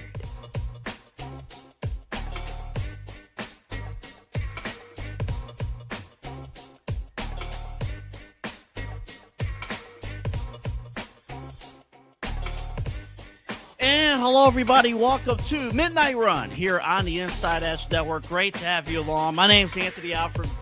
Welcome to the show. We're on a little bit early here today. Both Eli and Chad are off today, so Autumn was on early. I was on with her. That was a great time. And then here we are right now with Midnight Run. Remember to like and subscribe across all of our social media platforms at Inside Edge Net, across all of our platforms, YouTube, Facebook, Instagram, TikTok, and Twitter. We're all there at Inside Edge Net. Again, if you're watching us on YouTube, underneath this video, there's a notification bell. Hit that. You get notifications whenever we go on live. We have that for you. Also, we have a Roku app. Download it. Just search Inside Edge Network on Roku. We are right there for you.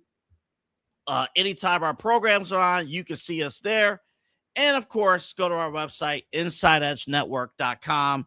That's where you can find us. We have a packed show for you. We're here with you until 1 o'clock here on the network.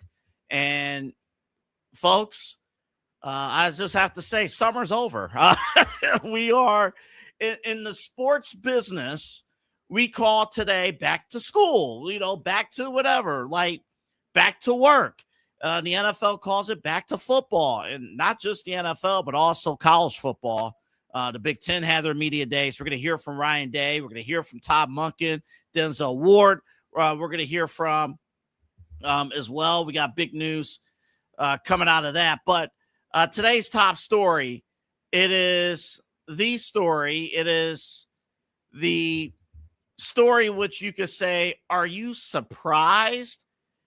In a matter of, are you surprised, and why the hell are we going through with this?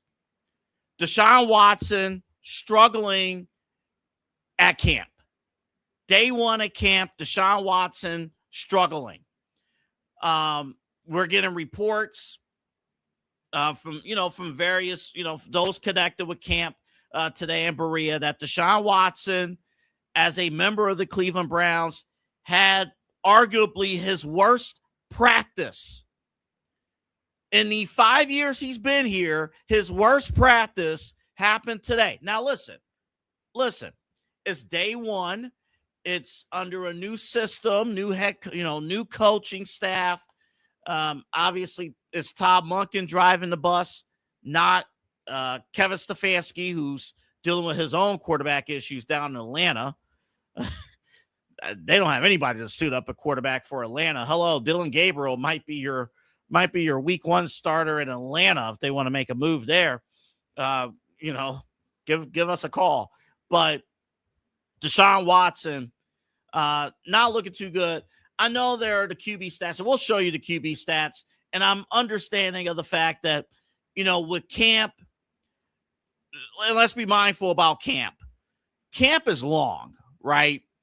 Camp is like, we're talking 5 or 6 weeks. Like, it's not just camp comes in today, it's done tomorrow. We're going to have a starter on Friday. That's not the case. But I've been told by those who are objectively Deshaun Watson, those who believe Deshaun Watson's the start. And I don't think there are very few super Deshaun Watson fans. Very few. Again, fun fact, I was blocked by Deshaun Watson many years ago. I still, to this day, have no idea why I was blocked by Deshaun Watson. I'm talking about I was blocked when I was working in radio, and that's been years. I still, I don't know. But what I heard from people, I heard Deshaun Watson with more experience, more mileage in the league, basically healthy, as Kyle Cordell pointed out earlier today, healthy since December of last year. Remember, he could have played last year. I mean, the Browns were out of it. It didn't make any sense. But if it was necessary, he could have played at the end of last season. But he didn't get cleared. But he's been healthy. He's looked great in OTAs and stuff. But ever since that report came out, remember back in early June, that report came out that Deshaun Watson basically had the driver's seat to become QB1. And it was his job to lose. Apparently, he's losing it. And this guy stinks. I don't know. Man, to hear those reports today, it's not disappointing because we all expect it. I don't even know if I should be angry because he sucked today. I can't be disappointed because I expected him to suck. Maybe I could look at Jimmy Haslam and say, why the hell is he still on the roster? Maybe I could just come out and say that. Because you know what's going to happen.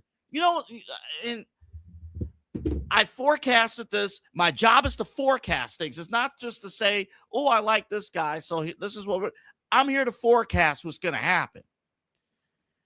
If Deshaun Watson can prove he could tie his cleats and tie his shoes, they're gonna put him out there as long as he doesn't look horrible. The problem is he looks horrible. Because once you go with Shedeur Sanders, you can't go back to Deshaun. You can't go back. It's real. They're desperate to prove that their 2017 Tesla still works. It still operates. It can still function in any way, shape, or form. But the truth is, we all know the reality. We all know the truth.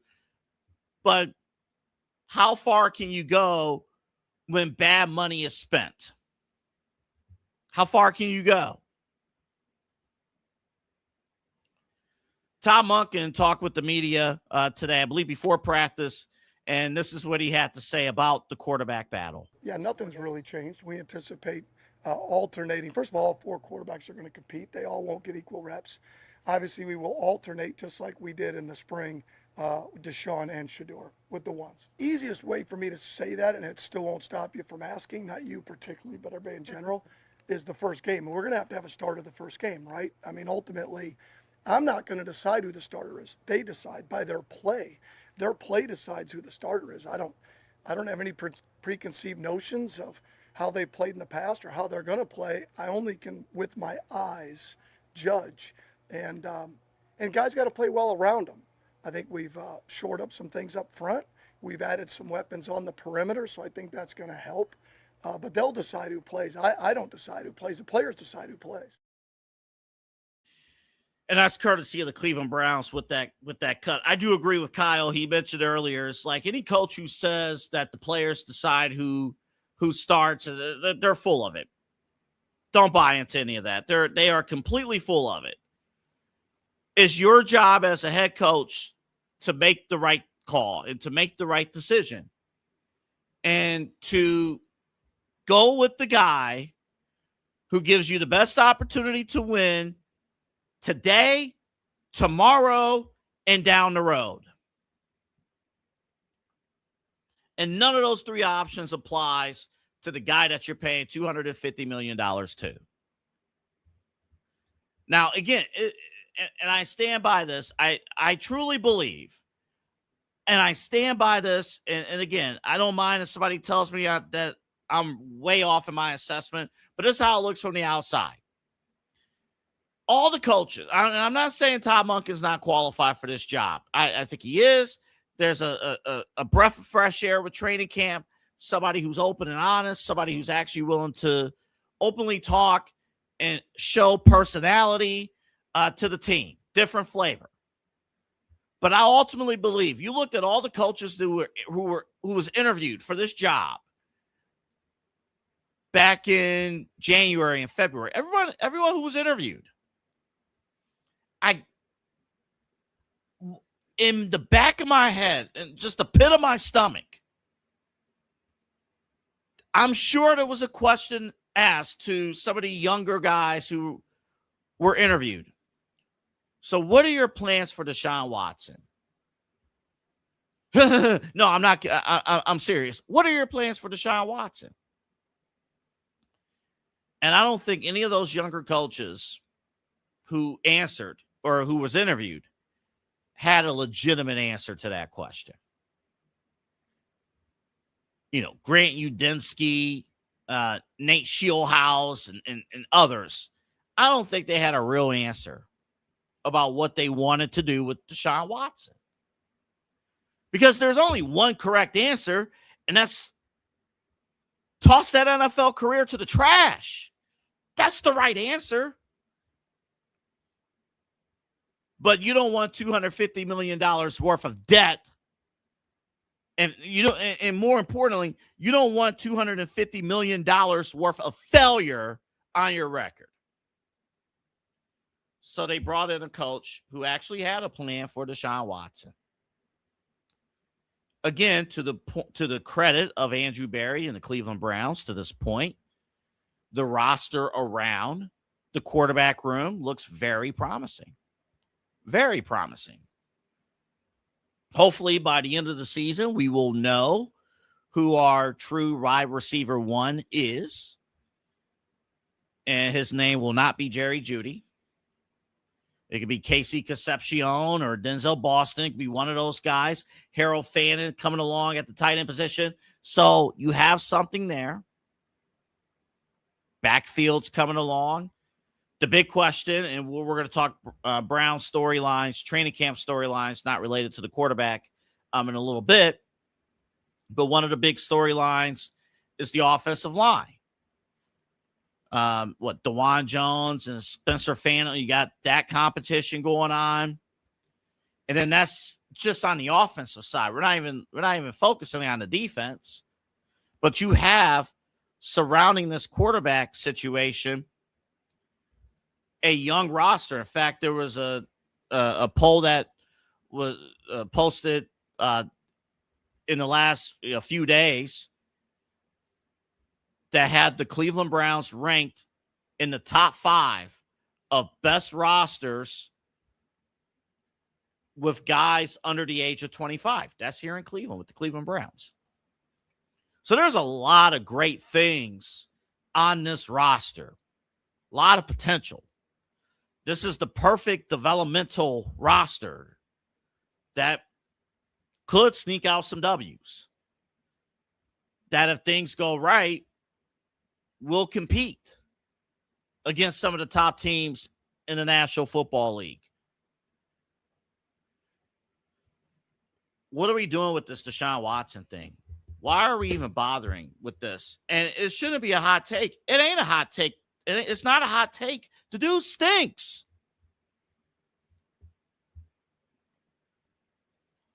So we're going to, and the biggest issue, and he had back-to-back interceptions. One of them was to Denzel Ward. Shout out to Denzel Ward. He's going to be with us. My number one concern with any player, especially quarterback, who has missed significant time and has not played consistent football at a high level in a long time. My number one concern and honestly fear is the speed of the game. It's the speed of the NFL. Is the speed of the NFL passing Deshaun Watson by? The answer is yes. That's not a hard question either. The answer is clearly yes. The speed of the game has surpassed Deshaun Watson. He could be the smartest. He can have all the knowledge. He can know what plays that should be ran and things like that. But processing what to do from your brain to your arms and shoulders and hands, the vision to the actual execution of the throw or the play, the speed is not there anymore. I mean, I'll take it in simpler terms. Imagine if for whatever reason you haven't driven a vehicle, let's say in 5 to 6 years, or even a year, you haven't driven a vehicle. And 5 years later, okay, you could drive again. And you get back behind the wheel and you start driving. It's probably not the best idea to start on Interstate 480 on day one of you driving. Probably not the best idea to start in downtown Cleveland during rush hour traffic or getting ready for a Guardians game. By the way, shout out to the Guardians. They won today. They won back the Ohio Cup over the Cincinnati Reds. Probably not a good idea to start at a high-level traffic situation. Maybe the parking lot in your local residential streets would probably be the best course of action in terms of driving. That's the National Football League. No matter how good Deshaun Watson looks when Jimmy Haslam and Andrew Berry are coming down from their offices with their arms crossed, sunglasses on. All right, how you doing? Looking good. When those pads come on, it's a whole different beast. When everyone's operating at full speed, it's a different beast. When everyone's flying around, it's a different beast. It's a different story.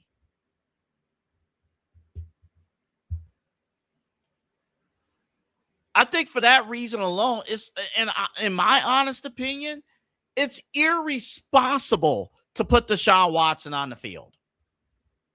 It's irresponsible. And if they go with what I think they're going to do and have Deshaun Watson start these preseason games, start week 1, start basically in September, he's going to fall apart by the end of the month. Then you're going to put in Shedeur Sanders anyway. He won't be prepared, but he's going to look better than Deshaun. And then he's going to win. And then Shedeur's going to win some games for the team, but it won't be enough because you lost all the games in September. And this dude Deshaun's limping off the field because he cannot keep up with the speed of the game.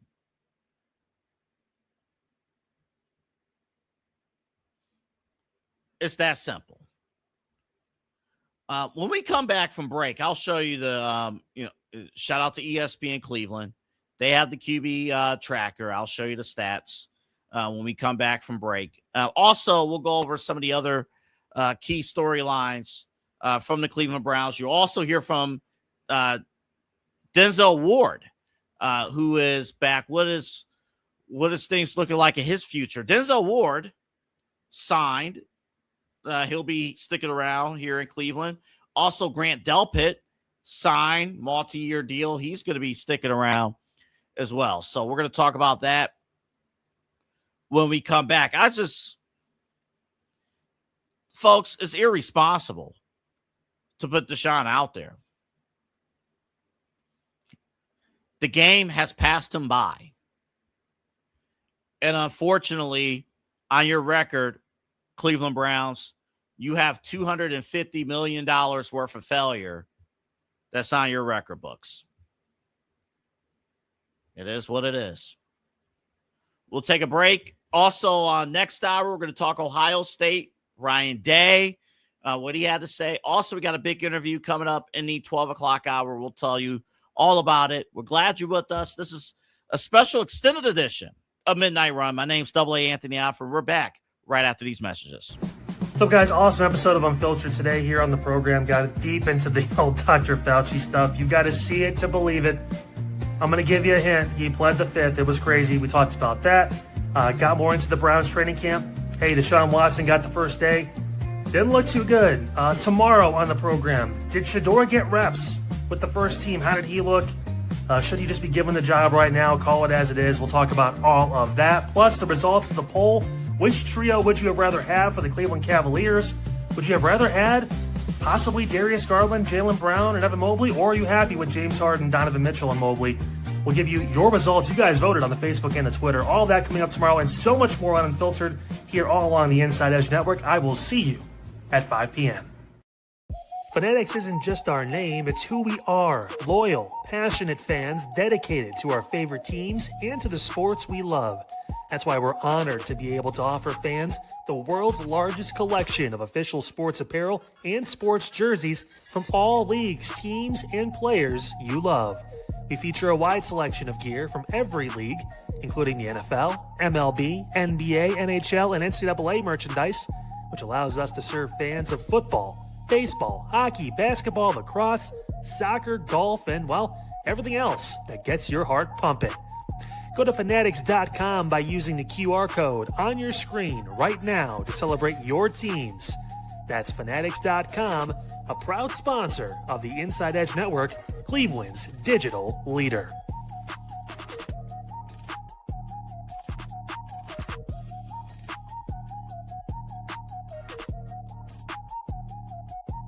Small business owners are superheroes, but nowadays running your business means doing so inside your shop and on social media. That's why you should make Omega Video Marketing your sidekick. With a decade of content creation experience, I create dynamic, informative, and fun videos for your specific social needs that will increase brand awareness, get you more followers, and keep your social pages and websites current and fresh. I offer flexible pricing and turn times and will work with you to understand your brand and your story. All of that comes from the heart. My award-winning expertise is just the cherry on top. So let's get connected. After all, your brand is the alpha and my expertise is the omega. Discover our collection of handcrafted candles. That's right, every product is thoughtfully created in small batches free from harmful toxins for mindful everyday indulgence. Our candles are hand-poured in coconut soy wax with natural wood wicks, offering a long-lasting burn and rich fragrances. Create a cozy, safe ambiance for your home with candles from Alley Rose Fragrances. First-time customers use the promo code InsideEdge20 to receive 20% off your order. AlleyRoseFragrances.com, proud sponsor of the Inside Edge Podcast Network. Mosser Moments Photography is a husband and wife wedding photography team based in Cleveland, owned and operated by Inside Edge Network's very own Ryan Mosser and his wife, Hallie. For the past 10 years, they've captured more than 100 weddings across Northeast Ohio and beyond, always working together as a true two-person team. Their style centers on authentic, emotional storytelling, documenting the real moments between two people in love and creating images that feel natural, comfortable, and true to the couple. Rooted in Northern Ohio but inspired by their travels, Ryan and Hallie bring a warm, personal approach to every wedding day. Their work blends experience, consistency, and a genuine passion for helping couples relive their best day through timeless photography. Learn more at MosserMomentsPhotography.com by using the QR code on your screen right now. MosserMomentsPhotography.com, a proud sponsor of the Inside Edge Network, Cleveland's digital leader. And we thank you for your support of the Inside Edge Network. And don't miss my show, Midnight Run, right here on the Inside Edge Network. You won't miss a single episode when you like and subscribe at Inside Edge Net.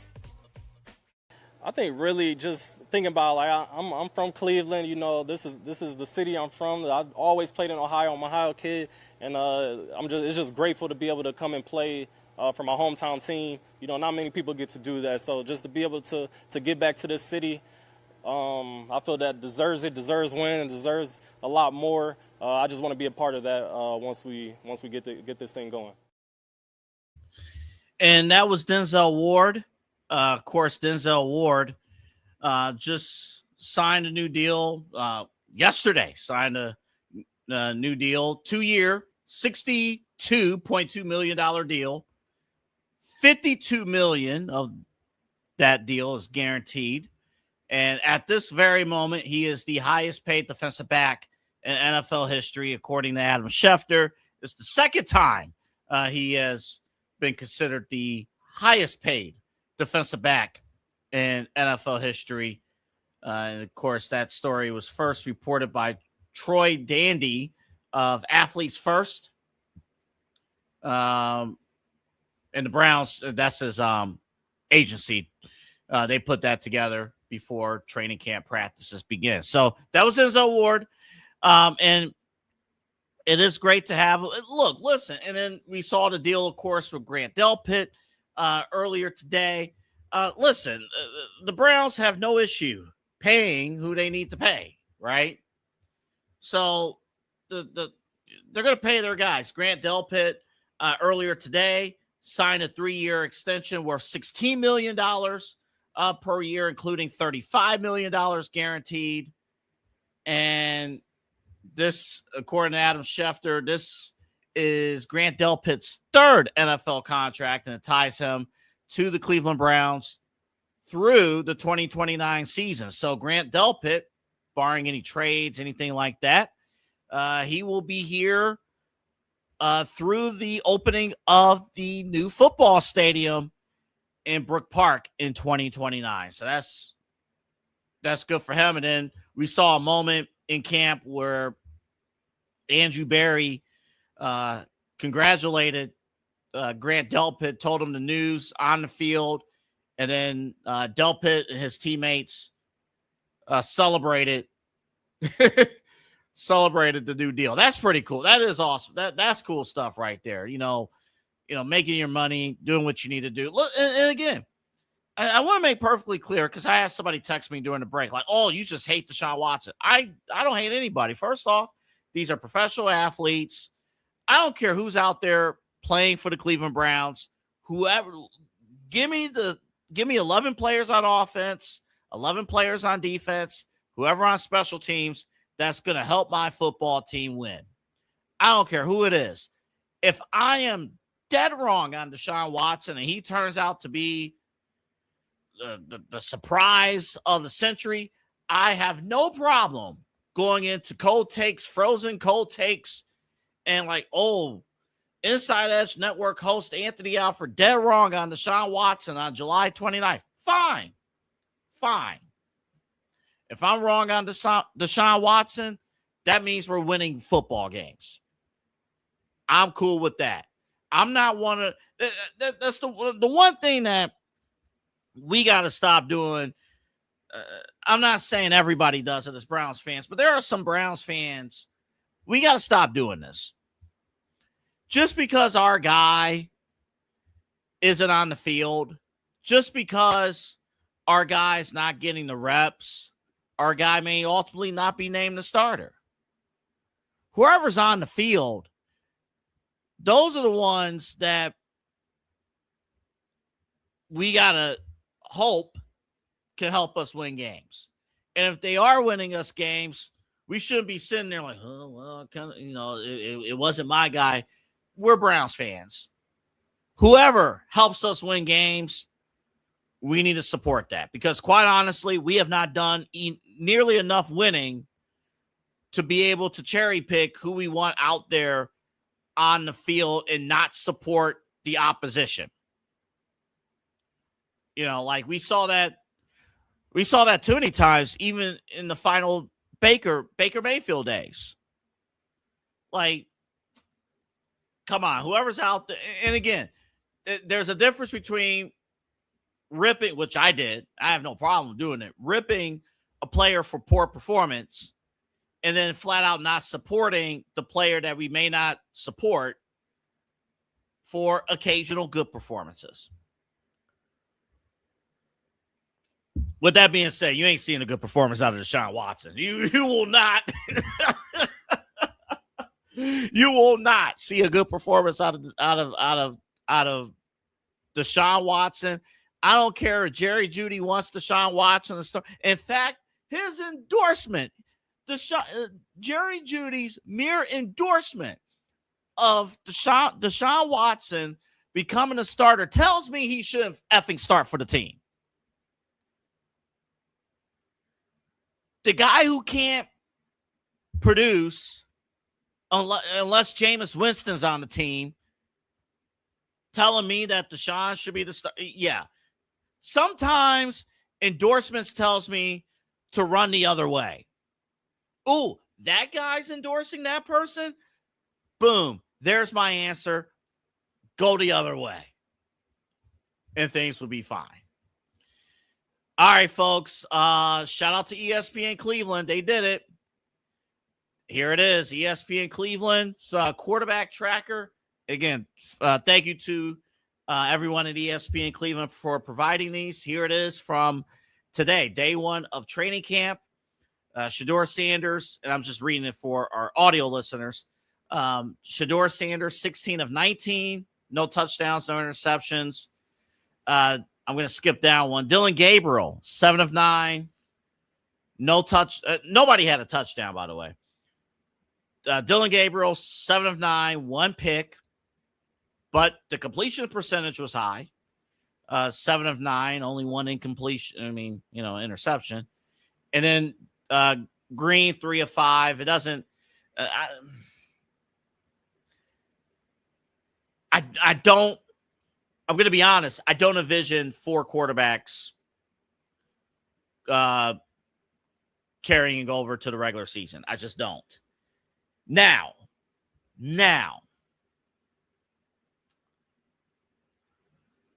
I heard people mention that if Deshaun Watson wins the starting job, there is a possibility Shedeur Sanders would be traded. I don't think that's a good idea. Actually, I think it's a terrible idea because if Deshaun is starting, Shedeur doesn't have trade value. What are you going to trade him for? I mean, ultimately, yes, he's a 5th-round draft pick. I know, first round, second round draft grade. He's a 5th-round draft pick. If you trade Shedeur Sanders, what trade value does Shedeur have if he's not starting? If he couldn't beat out Deshaun Watson, he doesn't have trade value. So it doesn't make much sense to trade him at all. But so I've heard that but with that being said, I do not envision a scenario where 4 quarterbacks rolls into the season. The more likely trade candidate is probably Dylan Gabriel.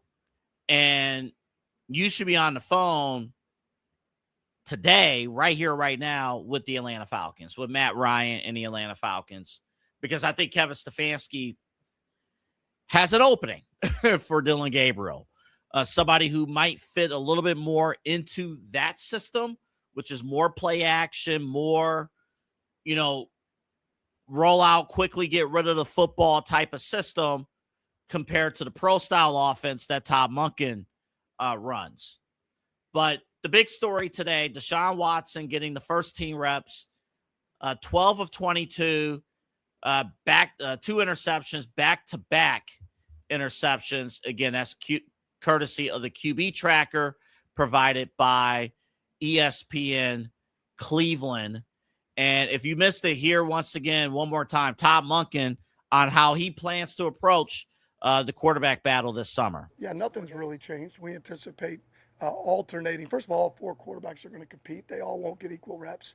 Obviously, we will alternate just like we did in the spring, Deshaun and Shedeur with the ones. Easiest way for me to say that, and it still won't stop you from asking, not you particularly, but everybody in general, is the first game. And we're going to have a starter the first game, right? I mean, ultimately, I'm not going to decide who the starter is. They decide by their play.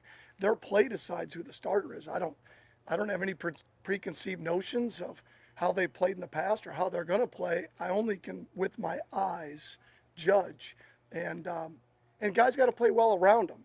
I think we've shored up some things up front. We've added some weapons on the perimeter, so I think that's going to help.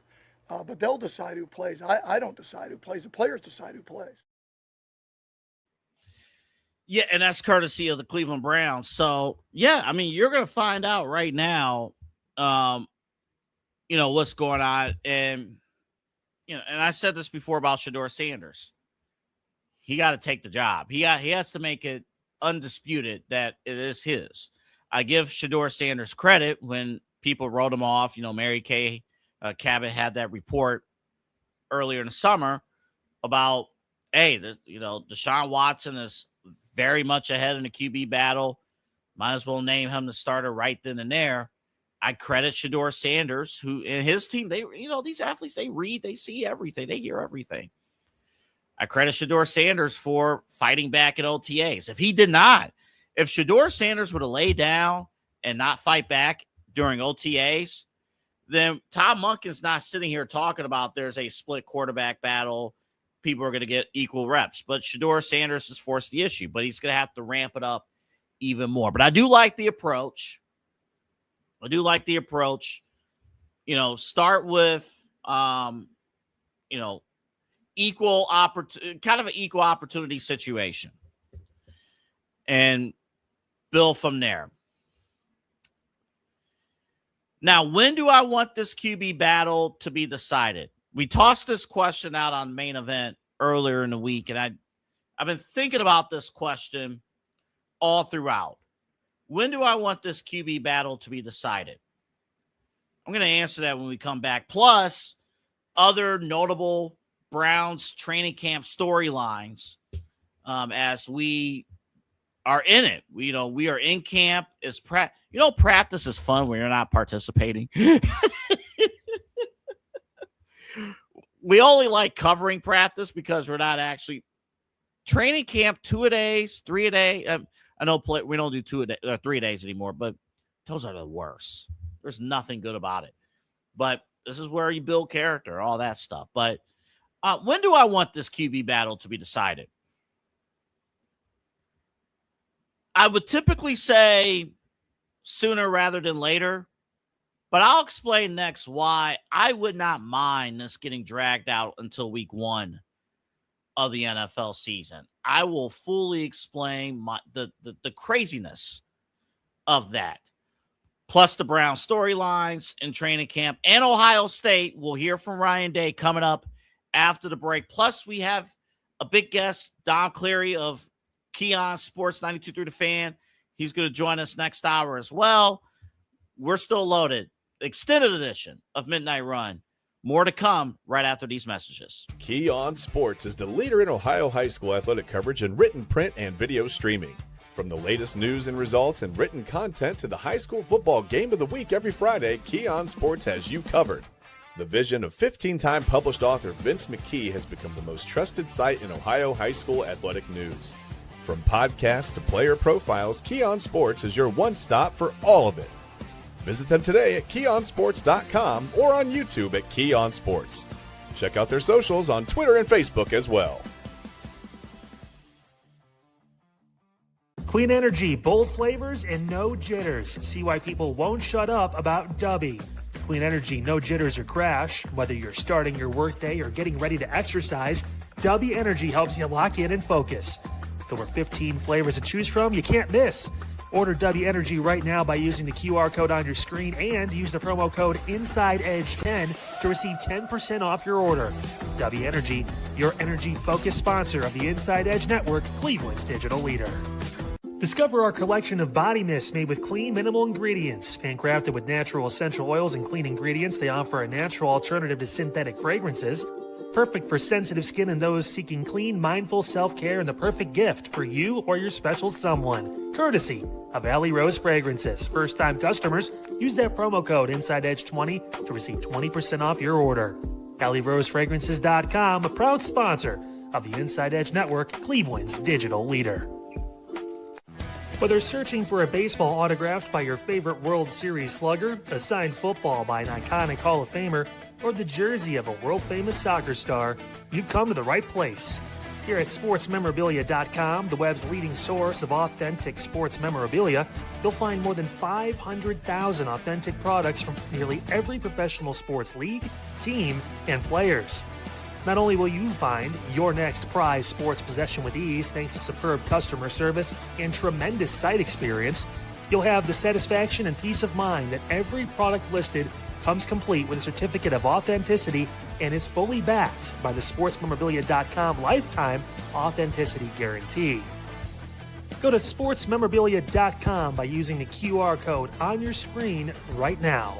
Sportsmemorabilia.com, a proud sponsor of the Inside Edge Podcast Network, Cleveland's digital leader. Find us on InsideEdgeNetwork.com for the latest information on your favorite shows, personalities, and network partners. Plus, guess what? We have a merch shop. That's right, we have network polos, t-shirts, champion jackets, hats, and bottles. Rep the network. Every purchase supports independent sports and entertainment media. Use the QR code on your screen right now to check out InsideEdgeNetwork.com. That's InsideEdgeNetwork.com.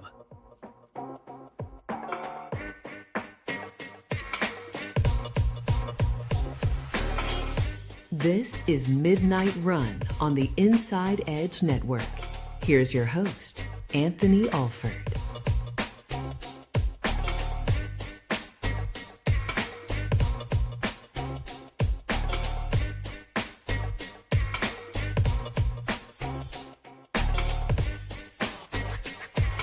And with that, welcome back to Midnight Run here on the Inside Edge Network. Again, my name is Anthony Alford. Great to have you along. And here's what's great. Since we are running, I just stung myself. Hold on. You ever get like your clothes, like your pants or shorts, you just get the fabric kind of stings you a little bit. That's what just happened. Like right at that intro. That kind of a little painful. That's okay. Glad you're back here with us here on the Inside Edge Network. And I say back with us again. Typically, this is our normal time slot, midnight run here on the Inside Edge Network. Again, we're still here with you until 1 o'clock. Both Eli and Chad are both off today. Eli is visiting family in Columbus. Chad is on vacation this week, so we adjusted the schedule a little bit. Autumn was on earlier today. Myself and Autumn, we were on earlier today with the Daily Spiral at 10 o'clock. And then right around 11:20, I took over for an extended edition of Midnight Run. So we've been talking heavily about the Browns. If you just joined us, again, remember to like and subscribe at Inside Edge Net across all of our social media platforms, Instagram, TikTok, Twitter, Facebook, and YouTube.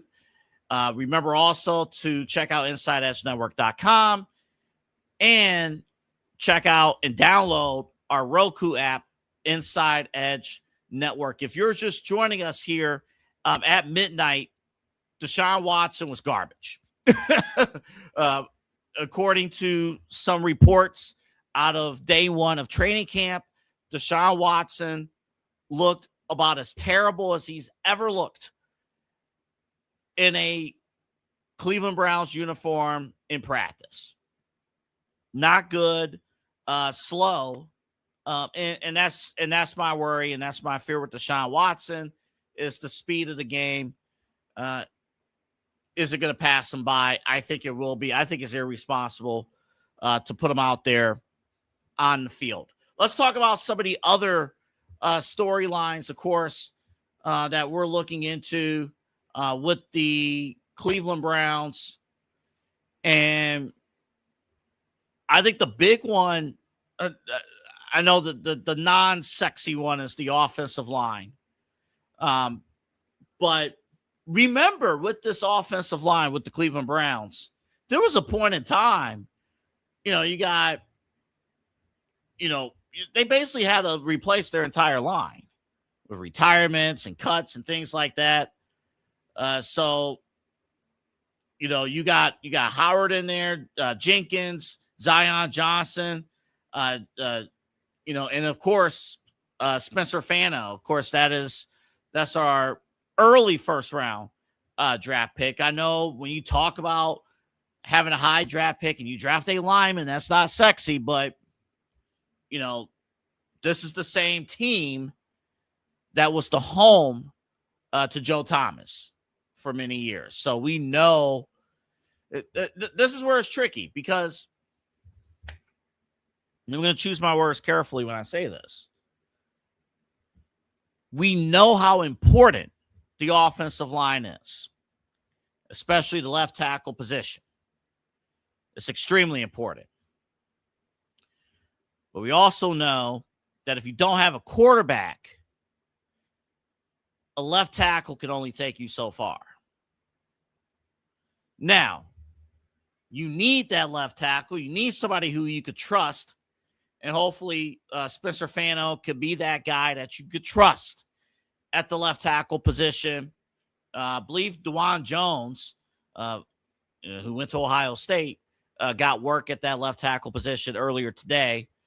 So that's going to be a battle within itself. You remember DeJuan Jones, he has the size. Been fighting injuries, but he hasn't been too bad operating at the offensive line. He's been playing out of position during most of his time with the Cleveland Browns, but he's locked in right now at that spot. But let's see if Spencer Fano can kind of pick up the speed. Again, remember, we got 6 weeks of camp to decide this. The other big story, the wide receivers. What's happening there? Of course, Cleveland Browns selected Casey Concepcion. See, this is the Casey I look forward to talking about. Not the Casey from Love Island, but hopefully Casey Concepcion. And I'm rooting for Casey Concepcion for 2 reasons. Number one, he's a Cleveland Brown. And number 2, in my Dynasty Fantasy Football League, I drafted him in our rookie draft. So I have a personal interest in watching this young man become successful. Just full disclosure, I have a personal interest in watching him become successful. But Denzel Boston is also there. So I like the strategy from Andrew Berry. You just got to hope that the players pan out. Otherwise, 6 months from now, we're going to go on the air and say that we hated this strategy. But let's be real. The Cleveland Browns, over the last several years, has had the worst wide receiver room in the National Football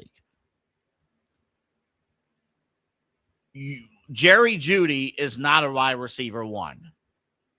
Under no circumstances should Jerry Jeudy be a wide receiver 1 on any NFL team. But on this team, he currently is wide receiver number 1. Too inconsistent.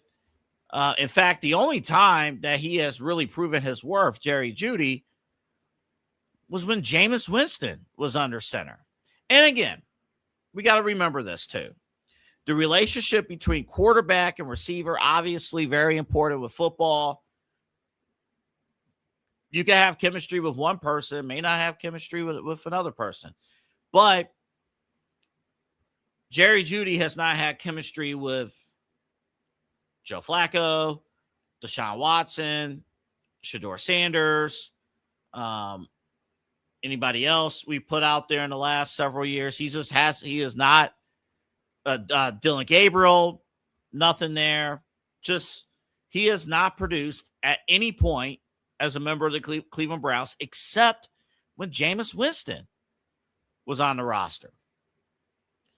The wide receiver room, of course, Jerry Jeudy, Cedric Tillman. Those are the major names. There's some other names in there too, but the genesis of the wide receiver room: Jerry Jeudy, Cedric Tillman, Casey Concepcion, and Denzel Boston. Concepcion and Boston both made good impact during the offseason program. You also got Isaiah Bond in there too. I forgot to mention him. So you have a young receiving core in there. So there's going to be competition at that point in time. But I'm very curious to see who's going to be wide receiver 1 and who's going to make that work, who's going to make that operate. And that's where the preseason games will fall into play. Of course, the first game being out on Saturday, August 15th against the Chicago Bears. We'll kind of see how both quarterbacks and also Dylan Gabriel, how they fare with the receivers that we have there. Mike Rudenberg, he is the new defensive coordinator. The defense, now that Jim Schwartz, and let me briefly recap that situation. Jim Schwartz, he's right. He went on the pocket. I don't think Jim Schwartz did anything wrong. In his assessment, I don't think he did anything wrong. When he said, look, you've seen what my defense has been able to do. We've been a top-ranked defense for years and years. We've been top-ranked. You have had nothing to worry about. And yet, and I've had head coaching experience. And you pass me up and you expect this arrangement to work? No. And take a Myles, and I know, Myles Garrett now with the Los Angeles Rams. That's another big story. And we'll cover more offseason stories tomorrow, but that's another big story. But look at somebody like, Denzel Ward and Grant Delpit. And before that, Myles Garrett. Look at some of the veterans on defense. New head coach, Todd Monken. He's trying to install a new program into the organization. Myles Garrett or whoever may not like what was said. And then, so you have a situation where you have a power struggle. You have, all right, head coach Todd Monken says this. Coach Schwartz, what do you think? It's that look. It's the look of the other way. It's the, you're the head coach, you're talking, and your key assistant next to you is standing there saying, who are they going to listen to? So I don't blame Jim Schwartz one bit for saying, deuces, I'm out. This arrangement's not going to work. I think he will be able to find work. He has to sit out this season because he's technically still under contract with the Cleveland Browns for one more year. I don't think there'll be any issue with Jim Schwartz finding any line of work in 2027. But that's the big story. Mike Rudenberg, the new defensive coordinator for the Cleveland Browns. Can this Browns defense without Myles Garrett still be considered a top 5 ranked defense? We'll have to see. That pressure falls on Jarrett Verse from the Los Angeles Rams, the guy that the Rams never wanted to give up in the first place. Remember, he was the one, the Rams have been pursuing Myles Garrett for years. And Andrew Berry said, we'll trade Myles Garrett if Verse can come back. The Rams reluctantly agreed, and they did so. So that's pretty cool. That's pretty cool that happened. And the hope, if you're a Browns fan, is if this trade in effect have the same impact that Matthew Stafford and Jared Goff, that trade had between the Los Angeles Rams and the Detroit Lions. Yes, the LA Rams acquired the proven guy, future Hall of Famer, Myles Garrett, just like Matthew Stafford, future Hall of Famer. Matthew Stafford wasn't the greatest at his position. Myles Garrett's the greatest at his position currently. But what could Jarrett Verse be in return in only his second year? What kind of player can he be in a defense, in a position in which twice a year he's going to face Lamar Jackson, Twice a year, he's going to face Aaron Rodgers. And maybe twice a year, if he can stay healthy, he's going to face Joe Burrow. I find that to be very interesting. There are other key storylines that we'll get into maybe tomorrow and throughout the coming days and weeks, because camp is a long way. Things happen in camp. But I did pose a question heading into this midnight hour. Ideally, when should a quarterback battle be decided? When should it be decided? With all due respect to Dylan Gabriel and Taylor Green, with all due respect to those guys, it's Deshaun or Shedeur Sanders, right? I will share with you on the other side of this break my personal wish for how I want this QB battle to play out, because it's not necessarily the answer. It's not, I have an answer, but it's not just the answer itself. It's the way I need this thing to play out. Plus, we'll talk Buckeyes. Dom Cleary from Keon Sports. He's going to join us at the bottom of the hour. We are locked and loaded. The extended edition of Midnight Run with myself, Double A Anthony Alford. I will tell you on the other side how I want this QB battle to play out. We'll take a break. We'll be back right after this. Fanatics isn't just our name, it's who we are. Loyal, passionate fans dedicated to our favorite teams and to the sports we love. That's why we're honored to be able to offer fans the world's largest collection of official sports apparel and sports jerseys from all leagues, teams, and players you love. We feature a wide selection of gear from every league, including the NFL, MLB, NBA, NHL, and NCAA merchandise, which allows us to serve fans of football, baseball, hockey, basketball, lacrosse, soccer, golf, and, well, everything else that gets your heart pumping. Go to Fanatics.com by using the QR code on your screen right now to celebrate your teams. That's Fanatics.com, a proud sponsor of the Inside Edge Network, Cleveland's digital leader.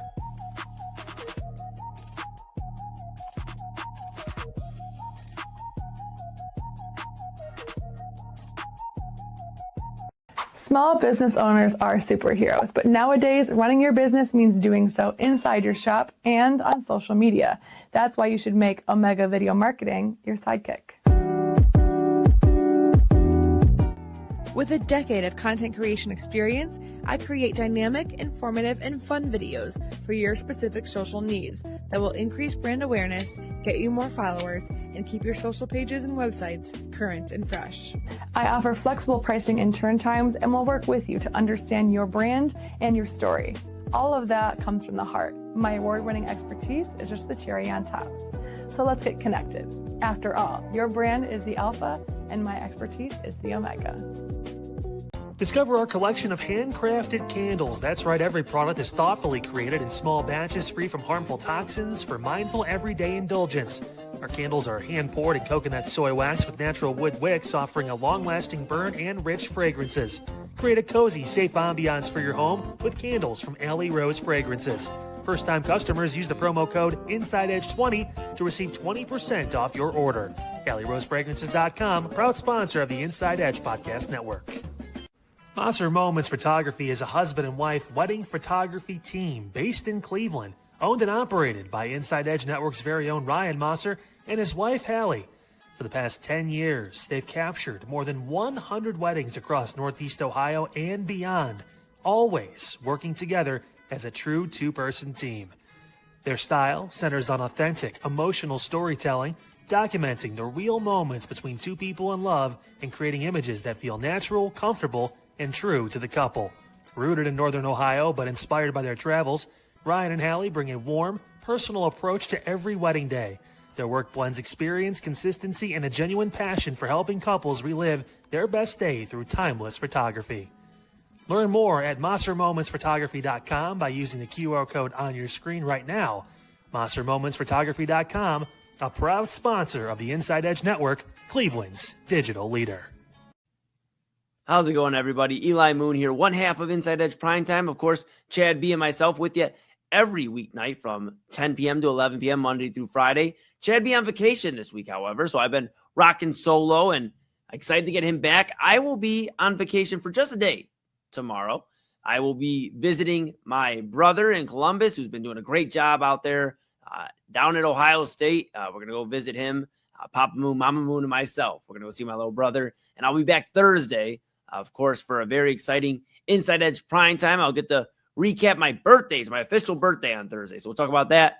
And of course, we'll have a lot more to get into. I'm sure that some MLB trade news will break by then. We're getting closer to the deadline and so much more when it comes to Inside Edge Prime Time.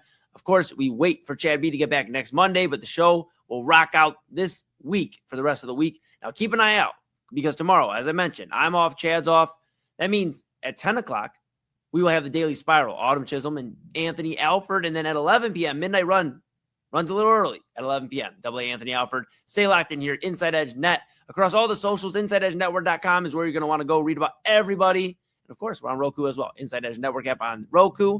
Appreciate all your support. And we will see you. Well, not me. Not tonight. Of course, we all will see you later on tonight on the Inside Edge Network. Well, first off, one of the elite players in the NFL, well-deserved. And at this point, which is really cool, is you get paid for what we anticipate to get. Nobody pays somebody for what they've done. You're still anticipating that he's going to play at a high level, which I see nothing that will stop him from still being at an elite level. And I'm happy for him.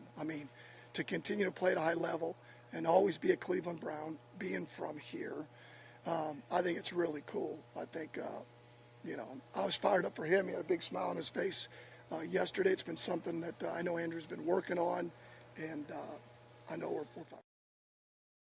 That is Todd Monken, courtesy of the Cleveland Browns, talking about Denzel Ward staying here in Cleveland. That is huge news. 8 minutes from now, Dom Clary of Keon Sports is going to join us on the show. He has two announcements, including the Keon Sports Week 1 game of the week. You will hear that announcement live exclusively first, coming up in about 10 minutes right here on Midnight Run. Cannot wait for that. I shared right before the break, how do I want this quarterback battle to play out? My short answer is Shedeur Sanders. I want Shedeur Sanders to lock this job, lock it in. But I would not mind this thing dragging out until week 1 of the NFL season, going into week 1. Give Deshaun Watson one more chance. One more chance. You made it this far. One more chance. Because I want people to see what happens when you F around. You don't get the opportunity to play. I know injuries are a big part of it, and that part sucks. But what happens when you take a bet on somebody with baggage, somebody who even just from a football standpoint, he's not going to be available to play at all? And what happens when the speed of the game passes him by? Let it play out, and then I want Shedeur Sanders to take that job away from Deshaun Watson. Like Todd Monken saying, it's up to the players to determine. Bull. Watson currently is QB1. It's up to Shedeur to take it away. But I think it's going to be a combination of Deshaun falling on his face and then Shedeur Sanders. Can he pick it up? The key with Shedeur Sanders, he will not win that job if he can't get that ball out of his hands quickly. That's going to be his key. If he can't do that, then you're screwed, period. Like, you're screwed, period. And then good luck in 2027 when you're loaded with a ton of quarterbacks in that draft class. Remember, it was Shedeur Sanders who won a few games at the end of last season. It's probably a big reason why Fernando Mendoza is not on a Cleveland Browns roster right now. Beating the Pittsburgh Steelers will do that.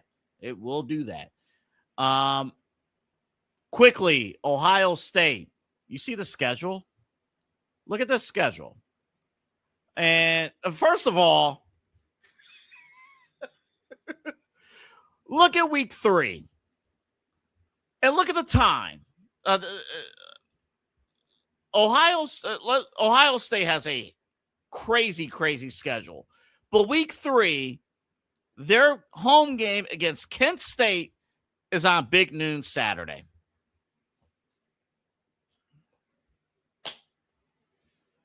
I have no words. I have no words. Gus Johnson is going to call a Kent State football game. I have no words. Now, word on the street, Kent State's going to have a better football team. This is no hate on Kent State, but is the football schedule that weak? Is it that bad on September 19th for that to be the game of the week? I don't know. Maybe.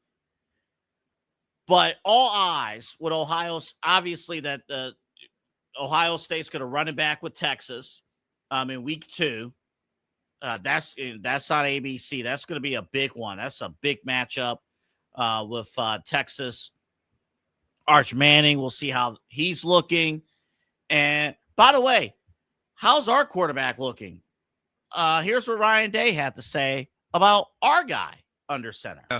As many of you know, as somebody who in 2 years has already made an amazing impact on the game of college football. What he's meant to the game on the field, but also off the field is tremendous. And he has a chance to leave a legacy behind, and he knows that. He's got a whole generation of young players that look up to him and who he is. He's a household name, and he's had a great offseason. He's taken the step into a leadership role, and it's great to watch him find his voice. Julian. So how about that? Yeah, find his voice, and we'll kind of have to see where it all plays out. Also, Ryan Day had this to say about his other stud football player returning to the roster. Julian Sayin, in now year 3 with us, year 2 as a starter, has a different look in his eye. I said before, he had great success last year. He won his first start ever home against Texas in a big, top 5 matchup, 1-all rivalry game in the sideways snow, but then came up short at the end of the year. We all did, but when you look in his eye now, you see a different person. You see a different body. He's worked hard. He's gotten stronger. He's found his voice even more, and he's got a great look in his eye. And I think he's poised for a great season. And then, the clip before was about Jeremiah Smith. So the clip before was about Smith. This one's about Julian Sayin. The key when you look from week 7 on. Obviously, that Indiana matchup, you could circle that. Of course, Fernando Mendoza is not on the roster anymore. He's in the NFL, so you may not have the same Indiana team, obviously. But that's a spotlight game. And then you have a bye, and then USC, Oregon, Northwestern is no joke. Nebraska's no joke. And then, of course, Michigan. And if you somehow make it through all of that, you have the Big Ten championship game, and then the college football playoff.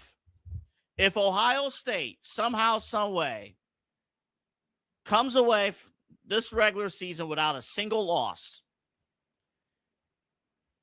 it will be Ryan Day's best work. No question about it. It will be his best work. If he comes away without a single loss, forget about it. It's absolutely nuts. By the way, real quick, here's what Ryan Day had to say about the Indiana matchup. Take a look. Here in Bloomington. Well, I think, it's going to be a great environment. We haven't played since Coach Signetti's been at Indiana, but I know that, man, the atmosphere there has changed and it's really ramped up there. So that'll be another game on the road that we're going to have to really prepare for and play well. But you got to give them a lot of credit. It starts with the quarterback and how he played last season, and then I don't think enough people give enough credit to that defense and how well they played. We look back on the game that we played in the Big Ten championship game and, look at some of those key situational things that we should have done a much better job with. And, we take ownership of that, and we had to get that better. They won in those situations. If we win those situations, the outcome's different, but that's football. And that's where we got to be better and make sure that we're ready next time when those opportunities come up that we make the plays. And that's going to be huge. And again, courtesy of Ohio State. In the Big Ten, of course, they have their media days. And we're going to tap a little bit more onto the college front coming up. Dom Cleary of Keon Sports. He comes your way next. Again, one of our partners. I want to say this real quick before we get to the interview because he is standing by. I want to give a quick shout out to their Keon Sports entire leadership team. Dom's a part of it. My guy, Brandon Soder, and, of course, the quarterback of it all, Vince McKee. He invited our team out to his internship night. Just can't believe it's been a week. Just over a week ago. And fantastic event. Of course, I was out there along with Eli and our Inside Edge Network owner, Peter Tellup, his son, Jacob.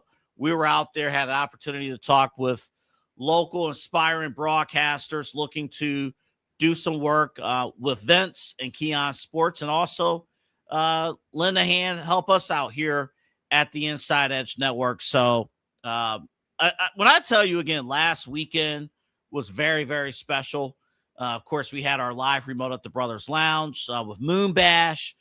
This past Saturday, of course, I got baptized on Sunday, which was, I still can't believe it that happened. But the weekend started this past Thursday night at the McKee residence with the Keon Sports internship night.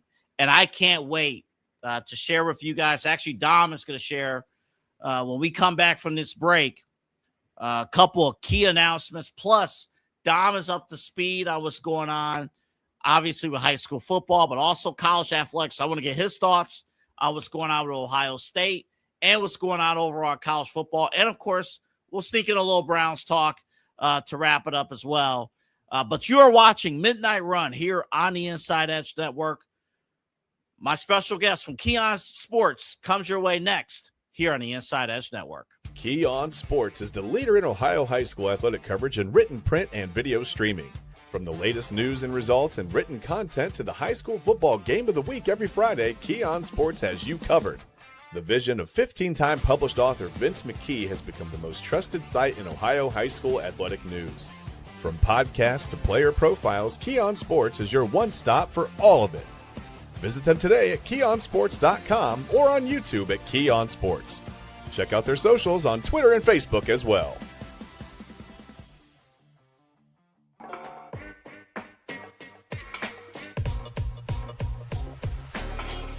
This is Midnight Run on the Inside Edge Network. Here's your host, Anthony Alford.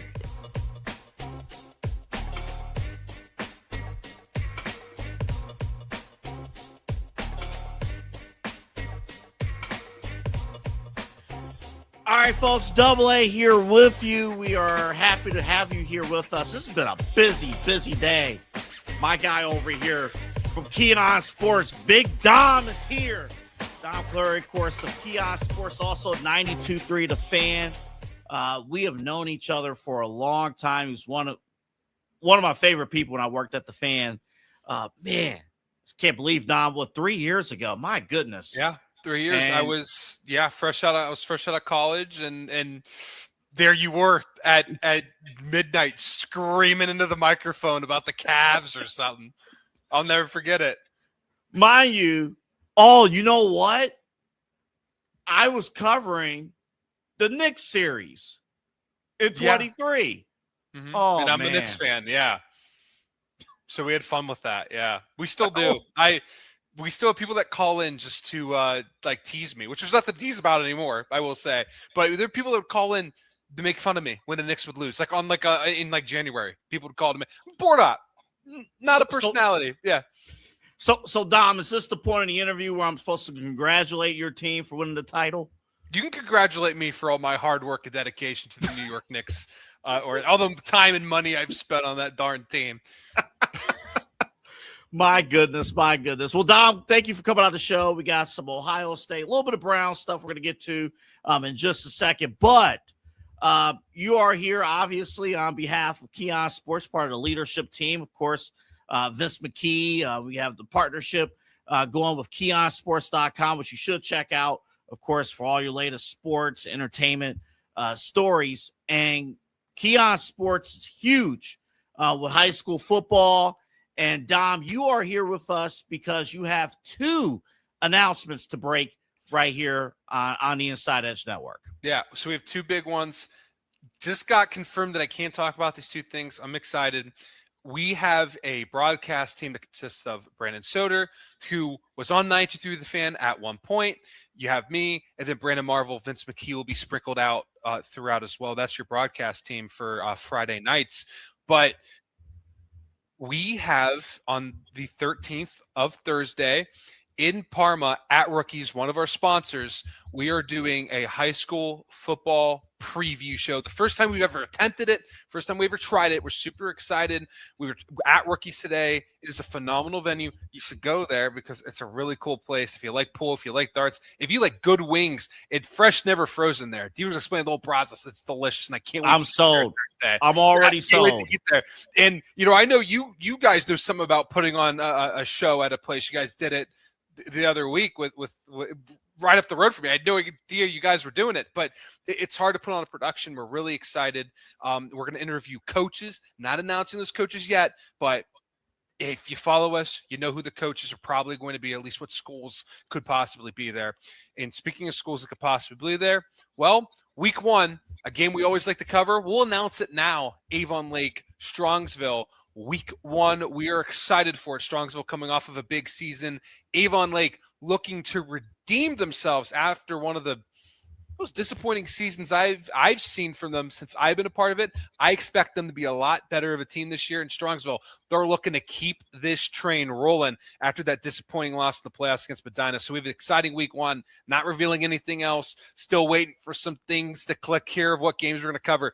But I'll tell you what, AA, this is the most excited I've ever been for our football schedule. We have some great games. If everything falls in place, this is going to be, every game could go to the wire. That's how good this schedule is. So just to recap, Avon Lake versus Strongsville week 1. At Strongsville, yeah. That and the Mustangs. Actually, that's at Avon Lake. That's at Avon Lake. Oh, it's at Avon Lake? Yeah. Had a game or 2 at Avon Lake way back when. That's a tough environment to play. That is a tough environment. That's going to be a good one there. Strongsville at Avon Lake. And then I'm looking forward to get August 13th, correct? That high school preview show? Yes, that will be at Rookies. We're looking at 7 o'clock, but we will have, by the time you watch this, we'll hopefully have a poster done by then.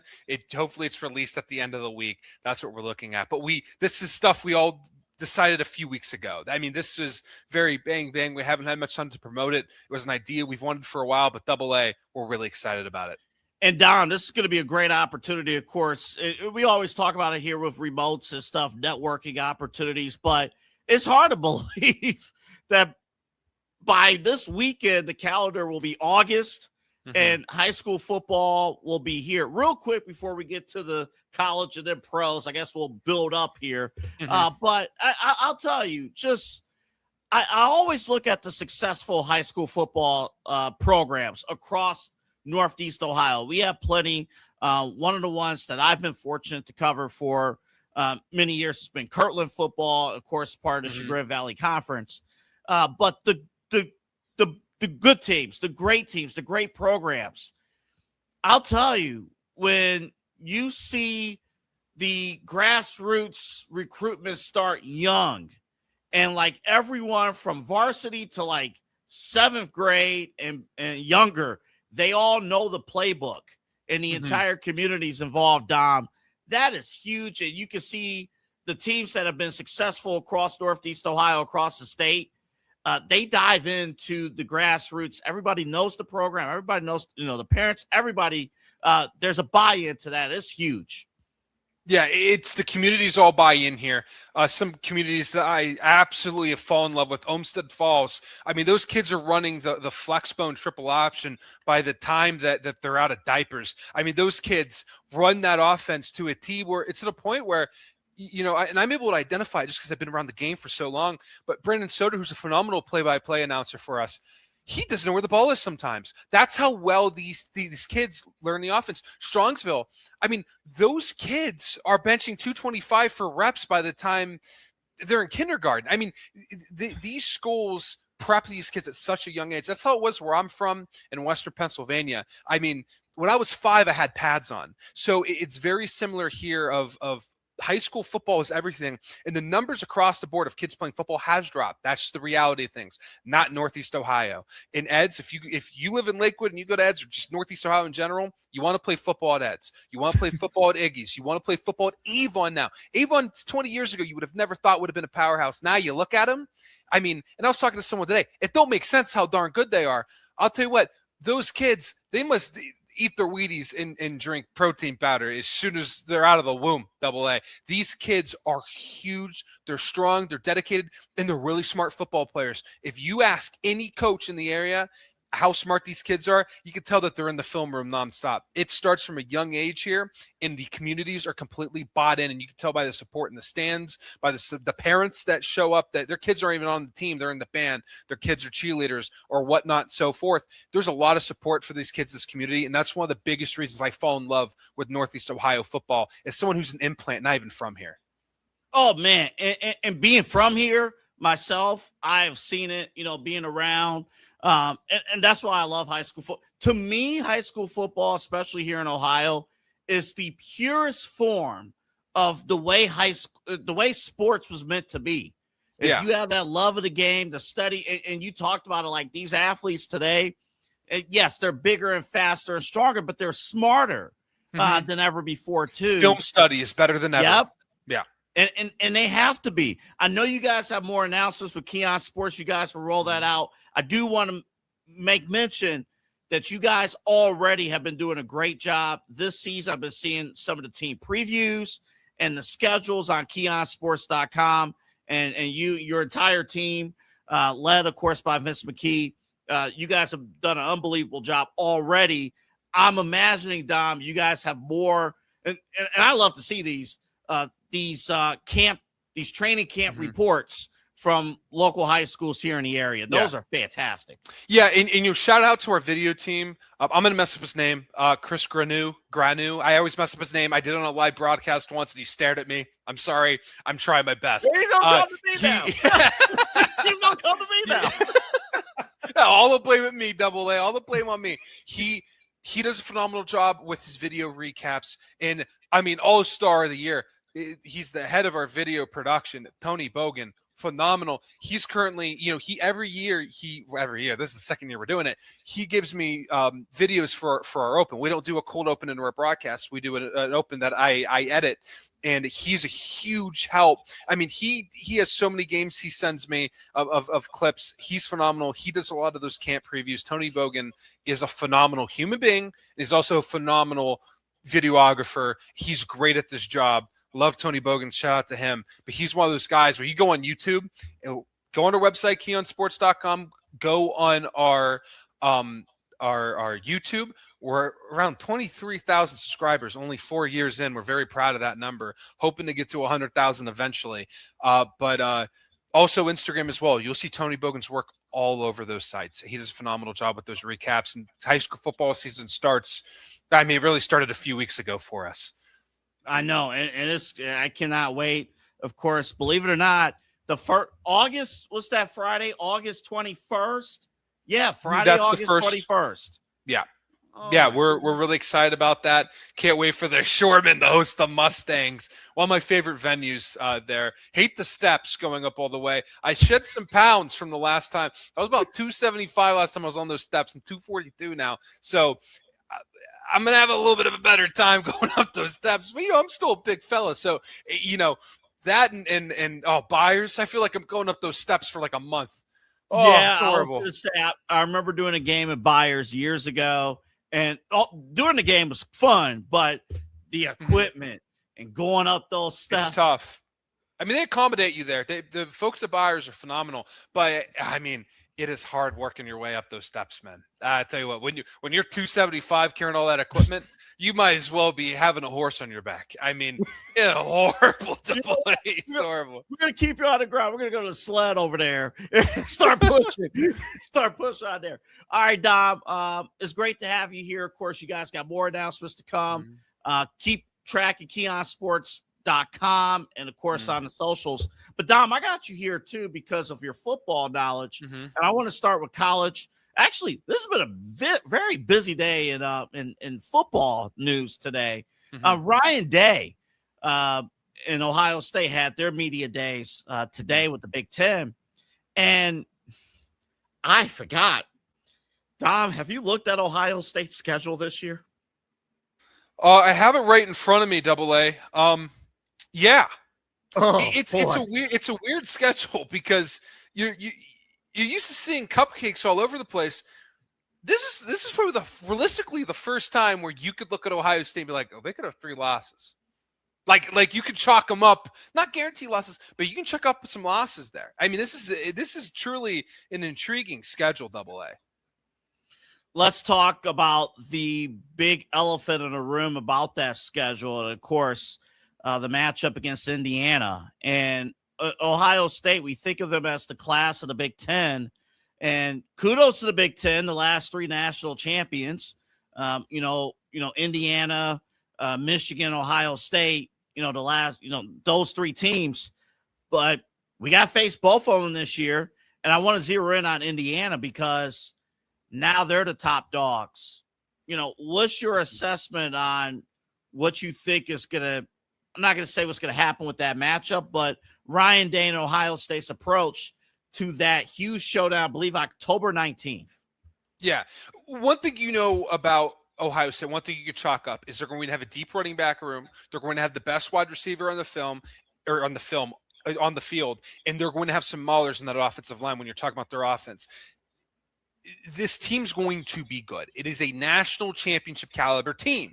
That being said, facing Indiana is one thing because we know this team's going to retool. They hit the portal hard. This is not the same Indiana team as last year. They do not. Mendoza is not going through that door. So who knows? Indiana could roll into this game. They might have a loss or 2. This will not be the same Indiana. Not saying they're going to be bad. They could be in the Big Ten championship and still not be the same Indiana. I think Ohio State wins this game. The question is, how many losses do they have by the time they get to there? 1 is what I'm saying. Week 2, they're at Texas. And that was a game they squeaked by. Sane didn't look good. Manning didn't look good. Now, granted, I would say I had to watch the replay of that game because I was at Penn State watching them take on Nevada for some reason. I had free tickets. I went to that game. But I remember that game was a barn burner. But this year you have, Manning going into his senior year. He's going to be more settled then. Saying sophomore year, expect more from him. I'm seeing a lot of predictions in this old Phil Still book here saying he's going to be a Heisman favorite, 4,000 yards. I don't think he'll be a Heisman favorite. I think he might be out of the conversation by the time we get there. Maybe no fault to his own. I think he's near that 4,000 yard mark though. Okay. I think he's going to have a good year. I just think that as a sophomore, I think he's going to be in the conversation. I don't know if he's going to be on that stage at the end of the year. One guy that I do think is going to be on the stage is Jeremiah Smith. When they beat Indiana, and I'm predicting that, I'll say that. When they beat Indiana, I think Jeremiah Smith will be the guy that's going to put them over the edge. I think he's going to be the best wide receiver in the country this season. I think that's going to be huge. The crazy thing about Manning, last year we faced him in week 1, and that week 1 game was just yikes, right? Thank goodness we won the game, but yikes, right?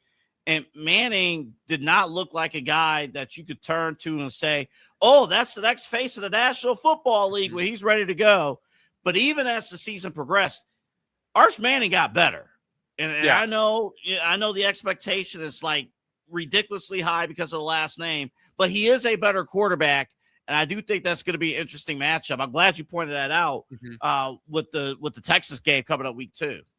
Yeah, and the games that I'm really looking forward to for Ohio State, and you're going to laugh at me, Ball State and Kent State. We are going to have reporters there. We cover the MAC. I have to shout that out. We always send people out to Ohio State every year. Kent State, I predict they're going to have 6 wins this season. I know we're not talking about Kent State, but that's my prediction for them. 6. But 6 wins. Sell I think me they on make a Kent huge State. jump. Listen, I'm going to sell you on Kent State and Akron. I think they both get 6 wins this year. No, actually, I think Akron has 7 wins. I think Akron competes for the MAC championship this year. That's my hot take. Okay. Yeah, I've been wrong on Akron every single year by 1 game, but I'm telling you, that's not bad. That's not bad at all. No, they hit the portal hard. I'm a fan of what Joe Mo's doing over there. Yeah, but again, back to Ohio State. When you go to the back end of the schedule, I mean, you're facing Indiana, USC, Oregon, Northwestern, who we can laugh at. They had 7-8 wins last year. They're a sneaky good football team, Dom. We've seen over the years that Northwestern, that maybe not the past few years, they've had all the scandals and they've been rebuilding the program and it's inconsistent. It's hard to hit the portal when you have such high academic standards as a football team. But still, the smartest kids in the world, they play football at Northwestern, apparently. They're a good football team. They're good for 7 to 8 wins every so often, and that means they're pulling off an upset in the Big Ten. Is the Northwestern game in Columbus or there in Northwestern? It's at Columbus. So the back end of the schedule, you're at Indiana. You have a bye on October 24th, and then you're heading to USC, then back home for Oregon, Northwestern, and then at Nebraska, home at Michigan for the game.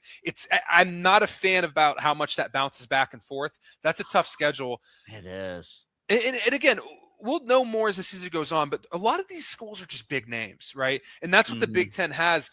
I'm not a Big Ten fan. I'm a Pitt fan. My team's in the ACC.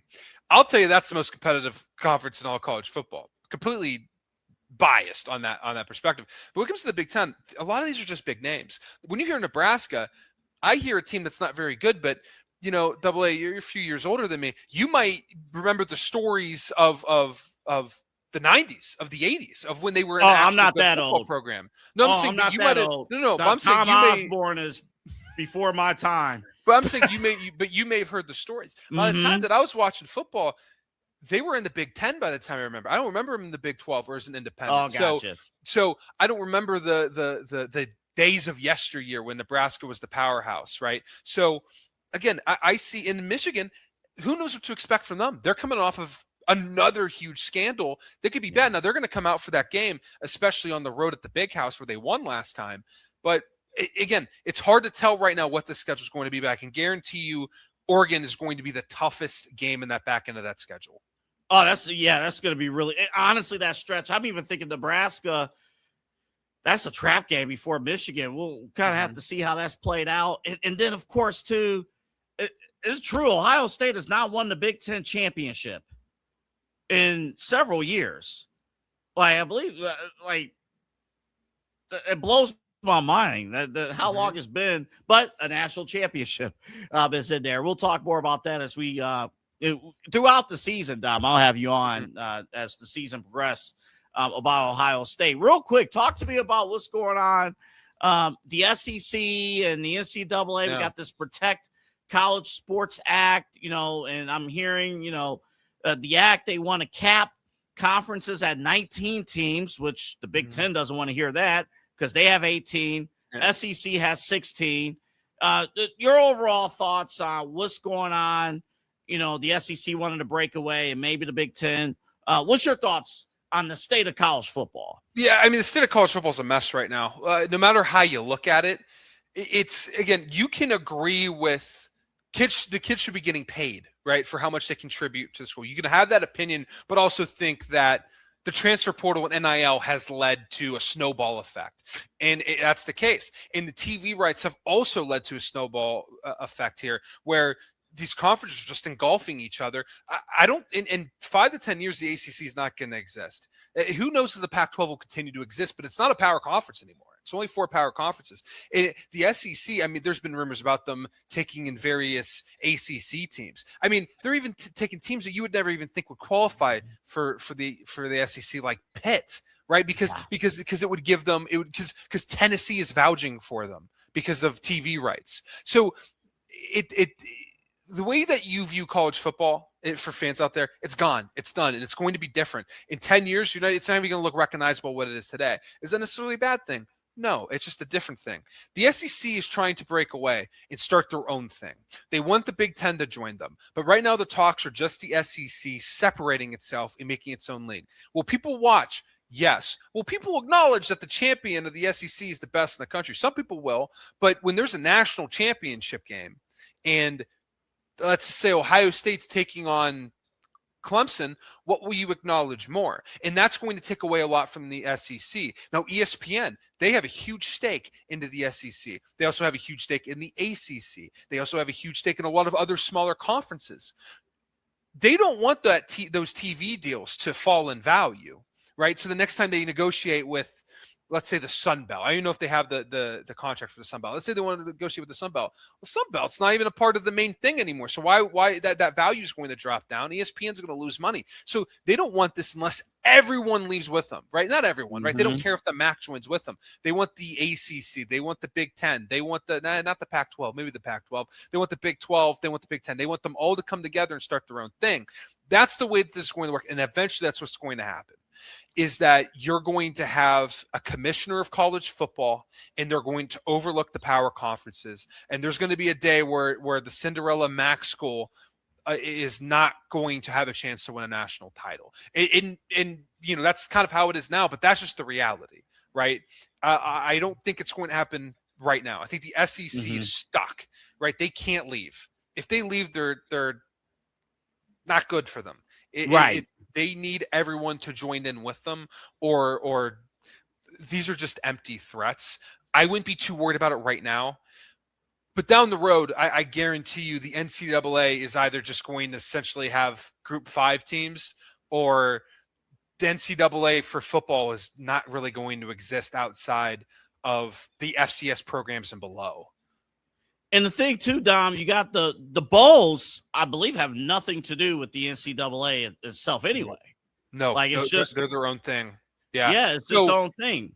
So the reason why I know this, and you could laugh at me for this, is that the college football video game, all the bowls are in there with the stadiums and the sponsors, but the NCAA licensing is not. Right? It's not the NCAA college football championship. It's just the college football championship, right? So the NCAA licensing is almost just like kind of like there, right? It doesn't hold the value that you think it does. But yeah, when you're at the Tony the Tiger Sun Bowl, the NCAA has nothing to do with that. Great bowl typically, by the way. Yes, love it the is. Tony the Tiger Sun Bowl. Great bowl. It's right up there with the Pop-Tart Bowl. It's right up there. It's just I hope in the video game they actually show the halftime ceremony of the Pop-Tarts. They do. Popping They out. do. They do? Mm-hmm. Yeah. Oh, my. I'm sold. I'm sold. The hell with the national championship. I want it in on the Pop-Tart Bowl. You know what? My favorite thing is it all started with the Duke's Mayo Bowl, where they were pouring mayo on South Carolina's coach, and then it just kept going. And then everyone's like, "Well, if they're doing that, we should pour Frosted Flakes on our coach at the Tony the Tiger Sun Bowl. What if we cooked the trophy into a giant toaster, a live mascot, a giant toaster, and the players get their sweaty, grubby hands and eat him?" Like, it's the most disgusting thing, but it's like, I love it. It's college football. It's wacky. I'm a soccer fan. I like wacky stuff. College football gives me the wackiness that I want. We're out of time. I want to sneak in one more question about the Browns. Today was day one of camp, and according to reports, Deshaun Watson didn't look that good. He was picked off back-to-back passes. Again, it's camp. Yeah. We don't know what the what the coaches and stuff have, but what's your overall thoughts on the reports you've been hearing about day one of camp and where you see the quarterback battle going? Surprise, surprise. Day one of camp, bad news coming out of the quarterbacks, right? No surprise from the Cleveland Browns. They're telling us stuff we already seen with Deshaun Watson. He is not the guy in Texas competing for the MVP. He's a shell of himself. He's older. I think he's already ran his course with the fans. I don't think he has too many people defending him anymore. But this coaching staff has to do their due diligence. You have a coaching staff that does very well with scrambling quarterbacks and helping them become passers. You've seen that before. When Monken was in Baltimore, he helped Lamar Jackson hit another level. I know last year he struggled, but before that, he hit another level with Monken. You got to see what you got. It's the first day. They're not even wearing pads yet. I don't think he has an offensive line in front of him. He's still figuring out the reads, getting comfortable with this new wide receiver room. I mean, he hasn't been thrown to these wide receivers since 2 years ago, and it's a completely different room. Jerry Jeudy is the only guy in the room. I don't think he even threw the Jerry Jeudy. I think Jerry Jeudy was added by the time he was hurt. So you have an entirely new room he has to deal with. Give him time, have him work it out. But eventually, you got to have the discussion. When do we let Sanders either crash and burn or soar? Because that's what you got to do with the rookie, especially when it comes to these reps. Let him fly or let him crash. And then you find out if he crashes. All right, that sucks. He's not our fifth-round quarterback wasn't our guy. We get a top pick next year. But if Watson does good, you win 6 games, you're drafting 13th and you can't get a quarterback. So you got to go with Sanders, see what you got there, see if you can mesh with these young wide receivers. But right now you got to do your due diligence with Deshaun Watson, see if there's any gas left in that tank. Got to figure something out. I think it's obvious, but of course, money and all the politics and stuff involved. It's hard to let that money sit. And when you have a coach that thinks that he can fix him, and all these coaches think that they can fix a talent. And Deshaun Watson's a tremendous talent. Let's be real here. I mean, we can have an argument all day about the person. We can have an argument about the past and everything that we know about it, not to get into detail about it. But there's talent that was there. Can it be revived? They have to figure out if there's anything they can do to get that talent out. Because if you can make him what he was in Houston, you have a team that can compete for a playoff spot. I don't think they will. I don't think he'll be that.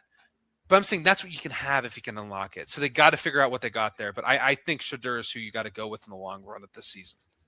Dom Cleary here with us. One more time, the announcements from Keon Sports. Yeah, so August 13th on a Thursday, we'll have a live draft show at Rookies in Parma, Ohio. It's going to be a blast. It's a great bar. If you love wings, if you love playing pool, if you love playing darts, if you love high school football, come join us. We'll be there most likely at 7 o'clock. We'll be there all night. Pop in, pop out, get a beer, get some food, do whatever. It'll be a fun time. And then game of the week, Avon Lake will be hosting Strongsville. That game will be on August 21st. I think we said was that Friday. Yep, that Friday. That'll be our Sports game of the week. We're super excited about that. Got some new sponsorships for new player of the games. We got offensive player of the game, defensive player of the game, and my favorite AA, offensive line player of the game. So really excited. Yeah. Them Hogs getting the love. We can still call them Hogs in 2026, right? That's what they are. I'm not going to listen. I ain't going to tell you not to. All right, Dom, let's get you out of here again from Keon Sports. Again, check out KeonSports.com for all the stories, all the great stories, and of course the YouTube channel and at Keon Sports Twitter, or you guys are all over the place. KeonSports.com. Go from there and spread your wings, and you'll be all set and ready to go. Thanks again, Dom. Thanks, AA. Glad to be on. Keon Sports is the leader in Ohio high school athletic coverage in written, print, and video streaming. From the latest news and results and written content to the high school football game of the week every Friday, Keon Sports has you covered. The vision of 15-time published author Vince McKee has become the most trusted site in Ohio high school athletic news. From podcasts to player profiles, Keon Sports is your one stop for all of it. Visit them today at KeonSports.com or on YouTube at Keon Sports. Check out their socials on Twitter and Facebook as well.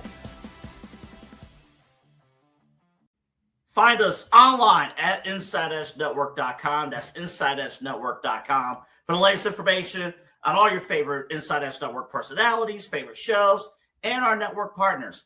And also, we are independent. We are grassroots. Support us and support your local community digital sports leader with our merch store. Yes, we have a merch shop. There it is right there. Look at all the great stuff you can get there. The Champion Packable jacket. Got the Inside Edge Network t-shirt. How about hats? How about a glass? How about an official polo from the Inside Edge Network? We got water bottles as well. And you can customize it. Multiple different colors and sizes that we have available for you. That's right. Rep the network. Support us here at the Inside Edge Network. We are Cleveland's digital leader for sports, entertainment, mental health, and the culture. Check out our merch store right now at InsideEdgeNetwork.com. That's InsideEdgeNetwork.com. So, guys, awesome episode of Unfiltered today here on the program. Got deep into the old Dr. Fauci stuff. You got to see it to believe it. I'm going to give you a hint. He pled the fifth. It was crazy. We talked about that. Got more into the Browns training camp. Hey, Deshaun Watson got the first day. Didn't look too good. Tomorrow on the program, did Shedeur get reps with the first team? How did he look? Should he just be given the job right now? Call it as it is. We'll talk about all of that. Plus the results of the poll. Which trio would you have rather had for the Cleveland Cavaliers? Would you have rather had possibly Darius Garland, Jaylen Brown, and Evan Mobley? Or are you happy with James Harden, Donovan Mitchell, and Mobley? We'll give you your results. You guys voted on the Facebook and the Twitter. All that coming up tomorrow and so much more on Unfiltered here all on the Inside Edge Network. I will see you at 5 p.m.